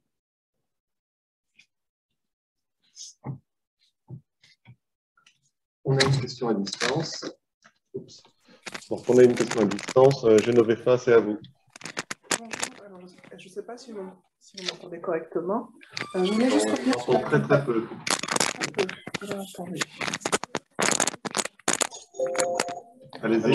Je voulais juste revenir sur la culpabilité. Vous l'aviez évoqué tout à l'heure et en fait, c'est un sujet effectivement qui m'interpelle beaucoup. C'est comment sortir vraiment de cette culpabilité pour justement arriver à se redonner confiance et quelque part rester équilibré par rapport aux enfants et justement leur apporter le cadre en question. Alors, c'est bon. J'ai une réponse. C'est un thème que j'aborde très très souvent, ça qui me semble fondamental, la question de la culpabilité. On est tous, on se sent tous coupables de quelque chose. Et parfois avec raison d'ailleurs. Il y a une différence d'ailleurs entre la culpabilité et le sentiment de culpabilité. C'est peut-être important de faire la différence. Si je décide de donner un coup de pied à mon voisin, je suis coupable de lui avoir donné. Et souvent, on a des sentiments de culpabilité qui sont injustifiés. Et mais on fait l'amalgame. On dit ah oui, je suis coupable ou j'ai... Non, on n'est pas coupable, on se sent coupable, c'est différent. Alors, pourquoi on se sent coupable? On se sent coupable parce que, et c'est un peu une de mes réponses fétiches, ça, on se sent coupable parce que finalement, c'est bien confortable de se sentir coupable. Vous allez voir où je veux en venir. Ça peut peut-être vous étonner ce que je dis là, mais vous allez voir où je veux en venir. Si je suis coupable d'avoir fait quelque chose, ou de ne pas avoir fait quelque chose, c'est que j'avais le pouvoir de le faire. Si je ne suis pas coupable, ça veut dire que quelque chose d'autre ou quelqu'un d'autre est coupable ou responsable. Et ça veut donc dire que je suis impuissante. Et ça, on n'aime pas. D'accord? Combien d'heures on passe à ressasser et si j'avais fait ça, et si j'avais dit ça, et si j'avais pas fait ça, et si j'avais pas dit ça, et si j'avais fait autrement, et si j'ai entendu, même et si je m'étais teinte en blonde parce qu'il aimait les blondes. Mais non, mais faut pas. Moi, je ris souvent dans mon cabinet. Je dis, mais vous déconnez là. Je dis comme ça. Vous êtes sérieuse? Teindre en blonde pour sauver votre couple? Non. Alors, ça fait rire les gens. Et j'aime bien provoquer un petit peu pour les secouer, mais non, on n'est pas. Tout ne peut pas être sauvé dans la vie. Il y a des gens qui ont des maladies incurables, ils meurent. Hein, et parfois, les miracles fonctionnent, parfois, ils ne fonctionnent pas. Il y a des couples qui essaient, qui font des thérapies de couple, qui prient, qui font plein de choses, et puis ils n'y arrivent pas parce qu'il y a un moment où leurs chemins se séparent. Pourquoi? J'en sais rien, moi. Je n'ai pas la réponse à ça. Mais souvent, les gens font tout ce qu'ils peuvent. Ils ont fait de leur mieux, comme on dit. La plupart du temps, on fait de notre mieux dans la vie. Quand on regarde nos histoires, ce qu'on appelle nos échecs, on a fait ce qu'on pouvait au moment où on le pouvait. Sinon, on aurait fait autrement. Il y a quand même peu de gens qui volontairement veulent échouer dans leur vie. Vous avez croisé des gens comme ça, vous? Moi, jamais. Hein? Moi, je décide aujourd'hui, je vais foirer ma vie, excusez-moi, mais non. Hein? Ça veut dire qu'on fait de notre mieux. Et pourtant, des fois, ça ne marche pas. Et ça, c'est intolérable, ça veut dire qu'on est impuissant. Ça veut dire qu'on n'est pas tout puissant, qu'on n'a pas le pouvoir, quel que soit notre amour, quelle que soit notre volonté, quelle que soit notre foi, quelle que soit notre bienveillance, nos compétences, nos qualités, nos efforts, notre volonté, nos efforts. Et bien, pourtant, ça n'a pas marché. Et donc, moi, ce que j'encourage les gens à faire, c'est pour ça que je vous ai parlé beaucoup tout à l'heure des blessures, des douleurs, des traumatismes, parce que la clé, elle est là. C'est que si je peux accepter que j'ai fait tout ce que j'ai pu, mais que ça n'a pas suffi, ça n'a pas marché, ça n'a pas fonctionné, et que donc j'ai été impuissante à ce moment de ma vie, à changer quelque chose, à faire un miracle, à faire advenir que cette chose, la manière dont cette chose s'est passée se soit passée autrement, ça me rend triste. Et ça s'appelle un deuil. Voilà. Et on n'aime pas cette phase-là. D'ailleurs, les phases du deuil, pour ceux qui connaissent un petit peu, il y a une dame qui a théorisé là-dessus, c'est Elisabeth Kubler-Ross qui a travaillé dans les soins palliatifs. Et alors après, c'est une grille de lecture comme une autre, mais on parle de 5 phases du deuil. Il y a d'abord la sidération. Ah, j'apprends que mon mari veut me quitter. Sidéré, je ne crois pas, c'est pas possible. C'est une erreur, c'est pas possible. Ensuite, il y a la négociation. J'essaie de négocier avec la réalité. Peut-être que si je discute avec lui, on va se rendre compte que non, mais en fait, que c'était une mauvaise idée, que ça n'arrivera pas. Je crois que je suis puissante, que je vais pouvoir changer la réalité. Après, il y a la colère. Ah, il veut vraiment me quitter, c'est pas possible, quel scrogneux. Et je suis en colère contre la vie, contre Dieu, contre l'autre, contre mes parents, contre le pape, contre je ne sais qui. Il faut trouver un responsable, en fait. C'est ça. L'être humain, il veut trouver un responsable parce qu'il veut changer les choses. Il veut essayer de construire des choses dans sa vie, de posséder. Donc, il faut qu'il comprenne comment ça marche. On a un esprit comme ça, nous. Donc, si l'autre fait vraiment ce qu'il va faire et que je n'ai pas envie qu'il fasse, il faut que je trouve un responsable. Donc, je suis en colère.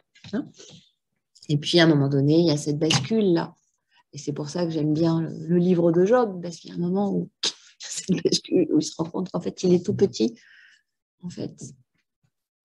Et que c'est Dieu qui est grand. C'est la vie, c'est le destin, on l'appelle comme on veut. Mais qu'il faut accepter. Et là, on se sent... Là, on fait le deuil. Là, on rentre vraiment dans le deuil. On est triste. On accepte et donc on lâche prise, comme on dit. On voit partir la chose.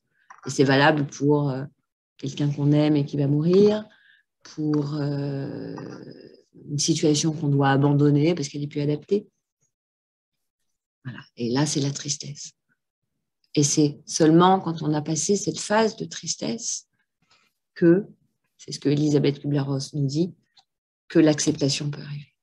On a digéré. Il y a quelque chose qui s'est dissous. On a lâché prise. On a lâché. Voilà. Et donc, on se sent impuissant. Et la clé, elle est là. C'est d'accepter qu'à un moment donné, on est impuissant. Et si je continue à me dire que je suis coupable, et je me sens coupable, et je me sens coupable, et je me sens coupable, je ne peux pas faire le deuil. Parce que si je me sens coupable, je suis en colère contre moi, et donc je suis bloquée à la phase de colère. À la phase où je crois qu'en essayant d'être en colère, en réfléchissant, et si j'avais fait autrement, et si j'avais dit autrement, et si je faisais autrement, et si j'essayais d'en parler encore, etc., je vais changer quelque chose. Il y a des fois où on ne peut pas changer. Vous voyez ? Et donc, ce sentiment de culpabilité, il vient en quelque sorte masquer l'angoisse de l'impuissance. Il vient en quelque sorte nous empêcher d'accepter, de laisser partir. Voilà. Donc, il peut être utile à un moment donné. Et il est utile quand il nous amène à nous améliorer. évidemment. Hein, c'est parfois parce qu'on se sent coupable qu'on essaie de se dire la prochaine fois, je serai mieux ou je vais essayer de m'améliorer. Donc, il n'y a pas que du négatif là-dedans. Mais ça peut être... Hier, j'ai eu une séance en visio avec une jeune femme. C'était bouleversant. C'est une jeune femme qui est dépressive à un point. Et pour la première fois hier, j'ai eu peur.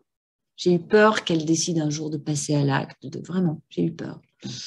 On fait des séances en visio parce qu'elle habite loin de mon cabinet.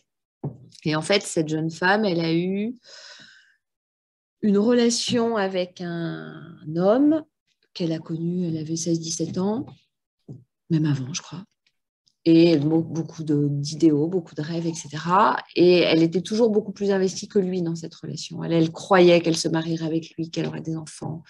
Enfin bon, c'était l'homme de sa vie. Et lui, voilà, donc régulièrement, ils se séparaient. Et quand ils se séparaient, elle a connu quelqu'un d'autre. Et elle démarrait une relation avec l'autre. Et puis finalement, le premier, il la reprenait, donc elle rompait. Voilà. Et pendant 5-6 ans, elle a vécu comme ça. Et moi, quand elle est venue me consulter il y a 1 an et demi, elle se retrouvait dans une situation. Il y en a un qui habite à 300 km, donc ils ne se connaissent pas, ils ne peuvent pas. Voilà. Et donc avec le premier, elle s'est paxée. Et avec le deuxième, non. Mais le deuxième, finalement, maintenant, elle est avec lui parce que c'est enfin vraiment rompu avec le premier. Mais le deuxième ne sait pas qu'il y a eu un pax avec le premier, qu'elle a contracté au moment où elle n'était plus avec le deuxième. Bon, enfin, un truc compliqué.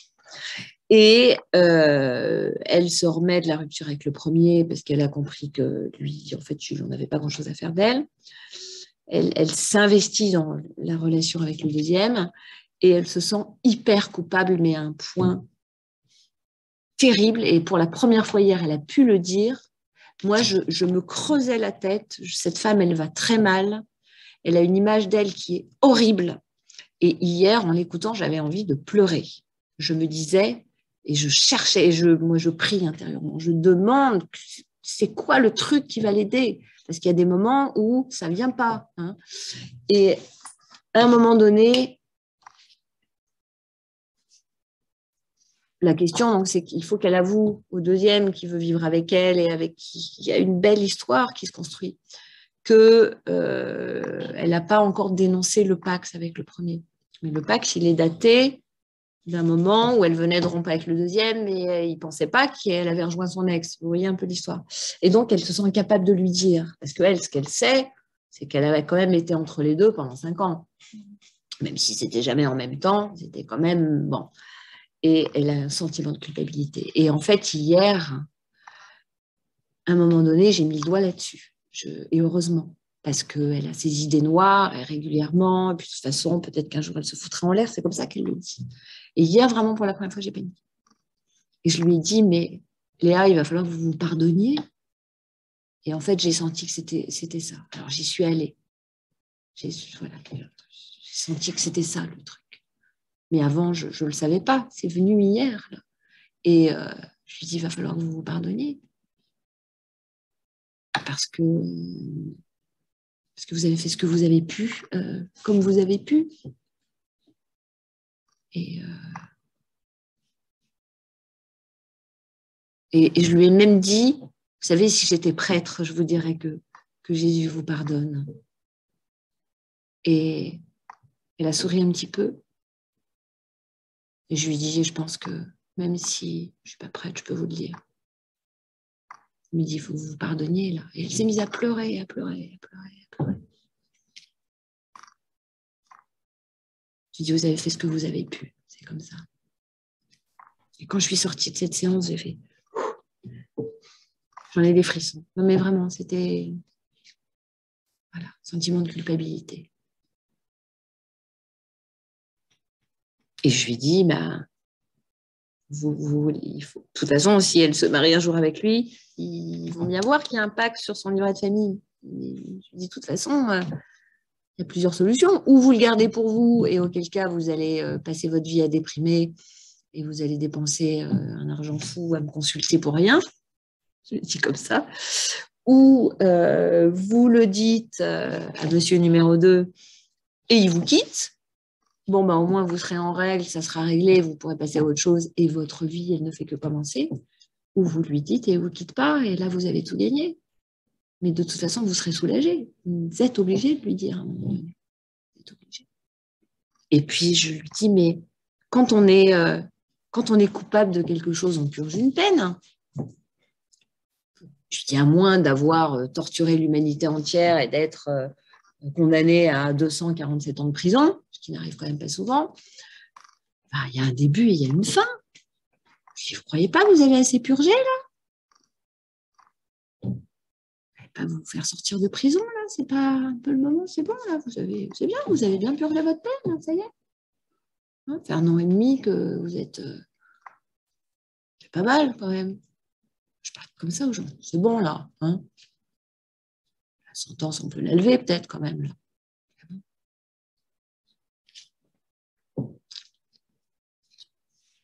Sentiment de culpabilité. Et tout à l'heure, je viens de dire certains sentiments de culpabilité. Il y a un sentiment de puissance. Oui. Je crois qu'il y a un déni de sa fragilité et du coup l'impossibilité d'un deuil d'une image de soi oui. Qu'on ne peut pas perdre. C'est ça. Et donc, bah oui, que j'aurais pu, etc. Voilà, c'est ça. Et ça, je crois que c'est fréquent, bon, c'est partout. C'est chacun, comment on a construit.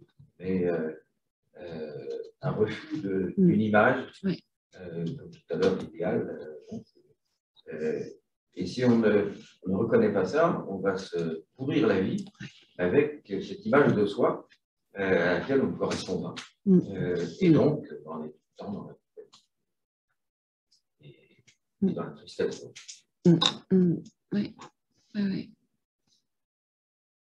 Mais c'est compliqué parce que et je pense que c'est pour ça que se rappeler qu'il y a plus grand que nous, c'est un grand soutien, parce que notre nature, on va dire animale, est basée sur la force. Et c'est aussi parce qu'on est fort et qu'on a résisté aux prédateurs, aux tribus qui voulaient nous voler le feu, quelles que soient nos croyances par rapport à la préhistoire et tout ça. Mais on a besoin aussi d'être fort pour vivre.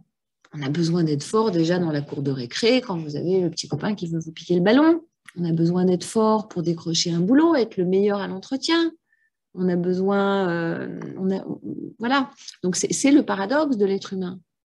C'est qu'il doit développer ses forces tout en restant conscient de ses faiblesses. Et c'est pas facile. C'est pas facile.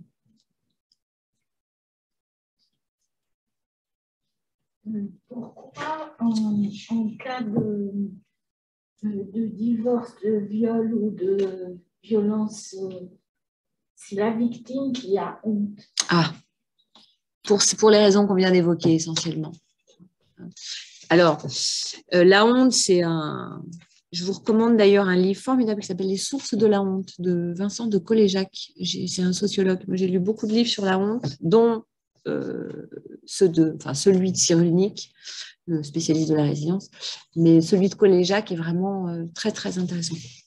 La honte, elle vient... elle s'attache à notre identité, alors que la culpabilité s'attache plutôt à nos comportements. Je me sens coupable d'avoir fait tomber cette bouteille. Il s'agit d'un acte. Hein. Donc, on croit qu'on peut venir à bout du sentiment de culpabilité en changeant une parole, un acte, etc. La honte, elle part de notre identité. Et donc de l'idéal. J'ai honte d'être ce que je suis et qui ne correspond pas à ce que j'imagine que je devrais être, ou ce que la société voudrait que je sois, ou ce que mes parents voudraient que je sois, ou ce que mon conjoint voudrait que je sois, etc. Et donc, c'est un poison, là. C'est un poison parce qu'en plus, par définition, comme on en a honte, on n'en parle pas. C'est terrible. Moi, à une époque, j'animais des groupes de thérapie et on faisait régulièrement un groupe sur le thème de la honte. C'était un truc, on avait carrément, on travaillait vraiment dans le symbolique, beaucoup, on amenait différentes poubelles, comme pour le recyclage. Et donc, il y avait la poubelle avec les déchets recyclables, le compost, les emballages. Et puis, il y avait la poubelle où on avait mis un truc comme les déchets nucléaires. C'était toutes les choses dont on avait honte et on ne pouvait même pas y toucher tellement. Donc, les gens écrivaient sur des bouts de papier, ils allaient mettre dans les poubelles, puis après on recyclait, etc. C'était tellement explosif, ou je ne sais pas, même pas quel mot employer. La honte, ça vient...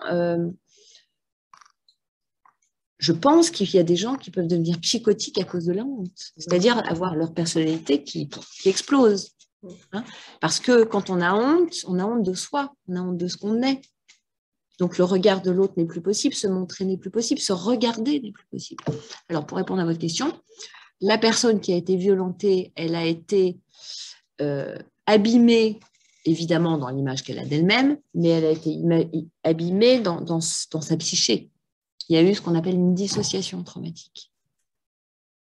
Alors, c'est quoi une dissociation traumatique? Je me brûle au 3e degré, c'est tellement insoutenable que mon système nerveux se déconnecte et je ne sens plus. Hein? Donc, la personne qui a vécu une violence insoutenable, elle se déconnecte. Vous entendez des fois des gens dire c'est comme si je volais au-dessus de mon corps, j'étais inerte, il y avait 4 types qui me violaient et moi, je ne sentais plus rien. Hein, ou quelle que soit la violence. D'accord ? Donc, il y a une dissociation. C'est comme si la conscience, c'était, on avait coupé le micro, hein, parce que c'est trop insoutenable. Donc, après, la personne, elle a perdu son sentiment d'identité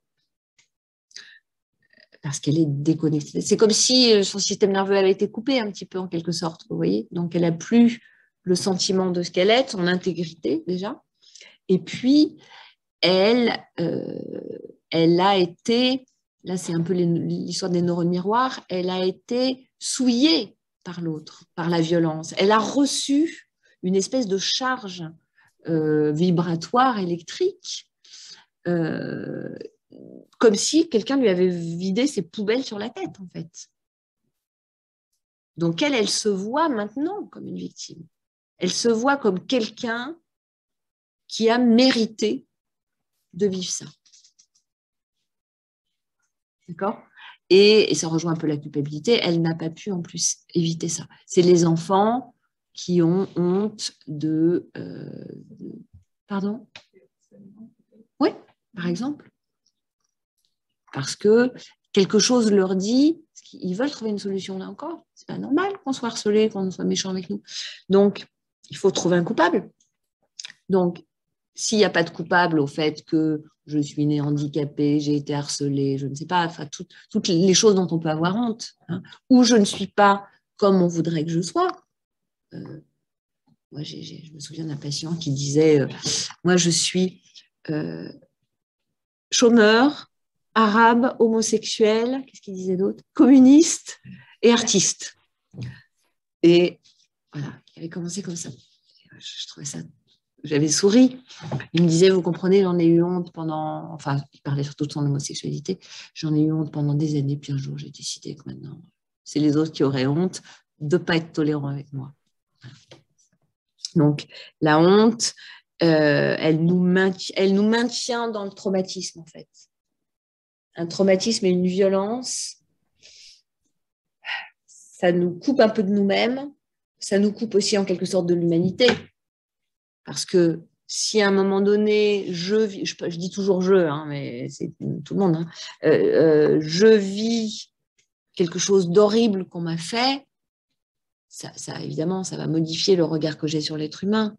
Ça veut dire aussi que je fais partie d'une humanité qui est capable de faire des choses absolument abominables. Il en parle très bien, Boris Cyrulnik, de ça aussi. Donc, je ne me reconnais plus là-dedans. Hein, je croyais que le monde était gentil, et puis tout à coup... j'apprends qu'on peut tuer quelqu'un. J'appartiens à cette humanité-là. Je ne me reconnais pas. Hein, quelque chose qui est comme si le sentiment d'appartenance, il était éclaté. Hein. Alors la victime, elle a honte parce que si on lui a fait ça, c'est que quelque part, elle le mérite. C'est comme si elle avait été contaminée par la haine de l'autre, en fait. Et dans la violence, c'est ce qui se passe. C'est celui qui est violent, il va balancer sa violence sur l'autre. Et l'autre va être marqué par ça. Et c'est comme si c'est elle, maintenant, qui portait cette espèce de violence, qu'elle retourne contre elle-même, en fait.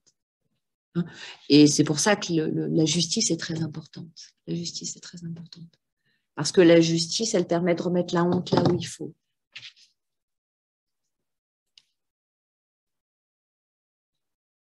Combien de victimes j'ai entendu dire, je pense à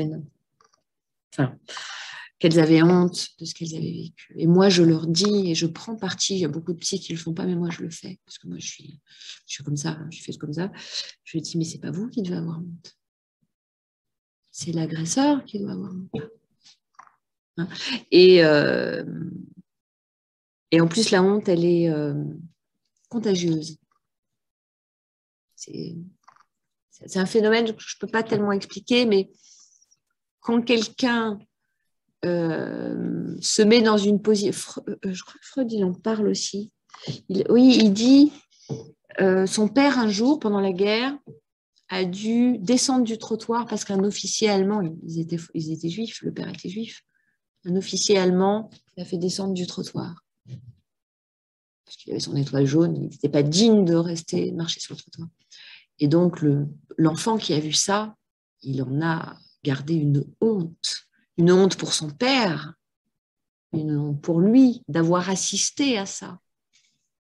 Comme si cette honte, elle avait été... Et beaucoup de gens, d'ailleurs, après la Deuxième Guerre mondiale, disaient que quand ils racontaient des horreurs qu'ils avaient vécues, justement pour essayer de sortir de la honte, parce qu'on sort de la honte en le disant, ils voyaient la honte dans les yeux de leur interlocuteur, donc au bout d'un moment, ils avaient arrêté. Alors après, moi, je pense que dans ces moments-là, on doit avoir honte d'appartenir à la race humaine. Moi, c'est ce que je me dis.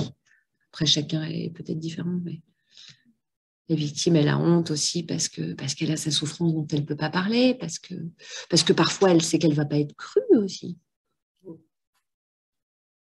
Moi, j'ai eu un patient qui était extrêmement anxieux, qui m'a raconté qu'à 8 ans, il avait été violé par un type dans un bois. Et quand il ne savait pas ce que ça voulait dire, lui, il ne savait pas ce qu'on lui avait fait, il n'a rien vu. Il a juste eu peur de mourir, il a eu très mal. Et quand il est arrivé chez lui, qu'il a parlé à sa mère et qu'il a essayé de lui dire le quart, elle lui a dit arrête de dire n'importe quoi. Et pendant 35 ans, il a eu honte. Et un jour, il a lâché le truc. Il avait vécu pendant tout ce temps-là comme ça. C'est effroyable, c'est effroyable. C'est pas l'agressé qui doit avoir honte, c'est l'agresseur. Il y a, je ne sais plus, une femme, je ne sais plus comment elle s'appelle, j'ai vu ça il n'y a pas très longtemps, qui témoigne des courtes vidéos, qui dit qu'elle est la première femme à avoir refusé que ses violeurs aient un huis clos pour le procès. Elle voulait qu'on l'entende, elle voulait qu'on sache, elle voulait sortir de la honte. Elle ne voulait pas qu'il y ait un huis clos. Parce qu'elle disait que ce n'était pas à elle d'avoir honte. C'était à eux. Et qu'elle n'allait pas les protéger. Non, il fallait qu'ils soient exposés.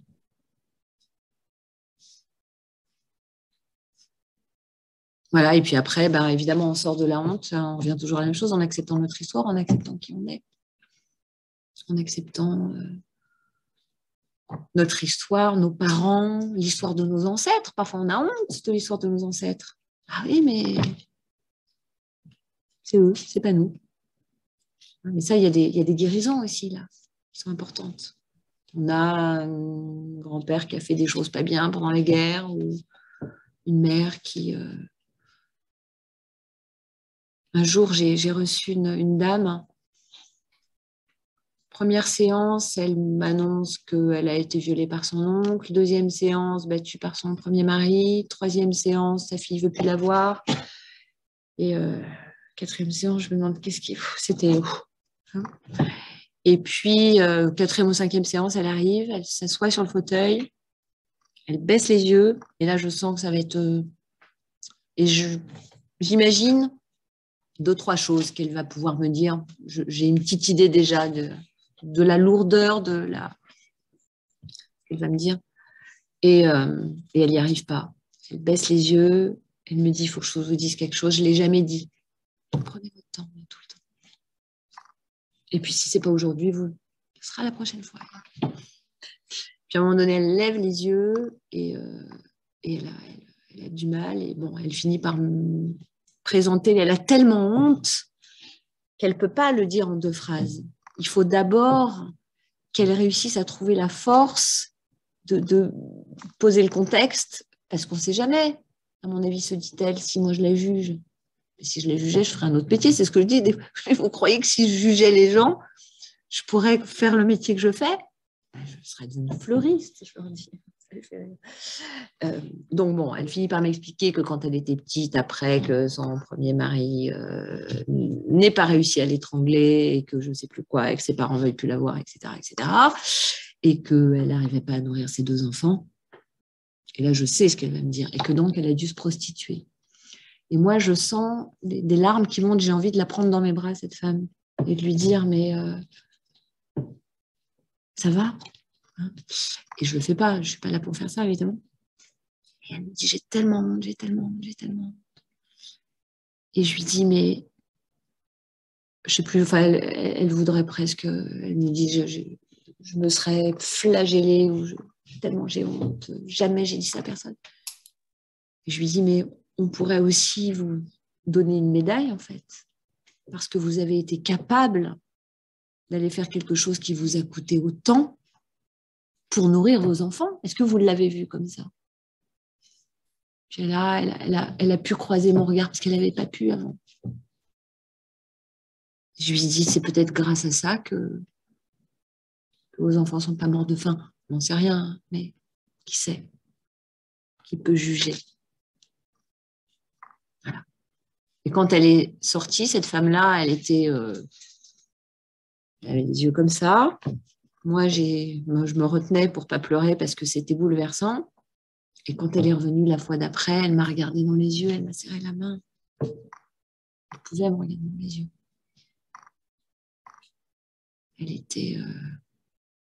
Elle était redevenue humaine à ses yeux. À ceux du monde, ça n'avait pas changé, mais aux siens, à ses propres yeux. Elle était libérée.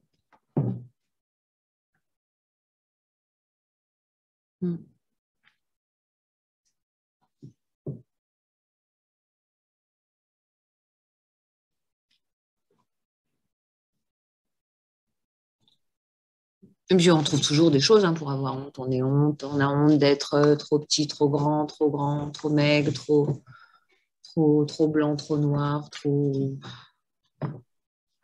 Et puis à certains moments, c'est sûr que plus le monde est normé, plus il y a des. C'est compliqué de s'aimer, de s'accepter si on ne rentre pas dans le moule. Est-ce que la nature, elle rentre dans le moule? Quand vous regardez les arbres, est-ce qu'ils poussent tous droits avec tous le même nombre de feuilles? Bien sûr que non.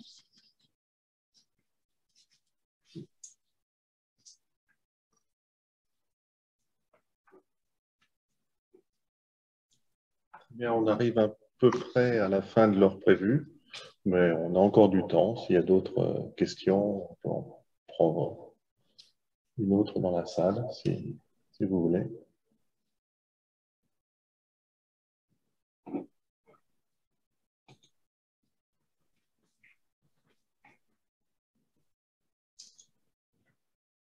Bon, il n'y a que des bons élèves qui veulent terminer à l'heure. Anne-Catherine, un immense merci pour ce que vous avez pu nous transmettre pour des paroles de bienveillance que vous transmettez dans votre activité et qui font beaucoup de bien à ceux qui les entendent. Avant de se séparer, moi, juste peut-être qu'on prenne un temps qui... Vous avez fait de nombreuses références de manière discrète, mais néanmoins réelle au fait que vous êtes croyante. Donc, on peut se séparer en disant simplement à notre Père pour remettre ce que l'on a entendu, les situations que vous avez aidé à dépasser entre les mains du Père. Notre Père, qui es aux cieux, que ton nom soit sanctifié, que ton règne vienne, que ta volonté soit faite sur la terre comme au ciel. Donne-nous aujourd'hui notre pain de ce jour. Pardonne-nous nos offenses, comme nous pardonnons aussi à ceux qui nous ont offensés. Et ne nous laisse pas entrer en tentation, mais délivre-nous du mal. Amen. Voilà. Merci. Merci encore. Merci et merci pour cette occasion que vous me donnez de terminer une conférence par un Notre Père. Parce que c'est une grande première pour moi. Et j'aime bien l'idée. Voilà, merci bien. Je vais couper la séance vidéo. La séance a été enregistrée, donc j'ai essayé de trouver le lien et de le diffuser à toutes les personnes qui étaient inscrites dont certaines sont connectées.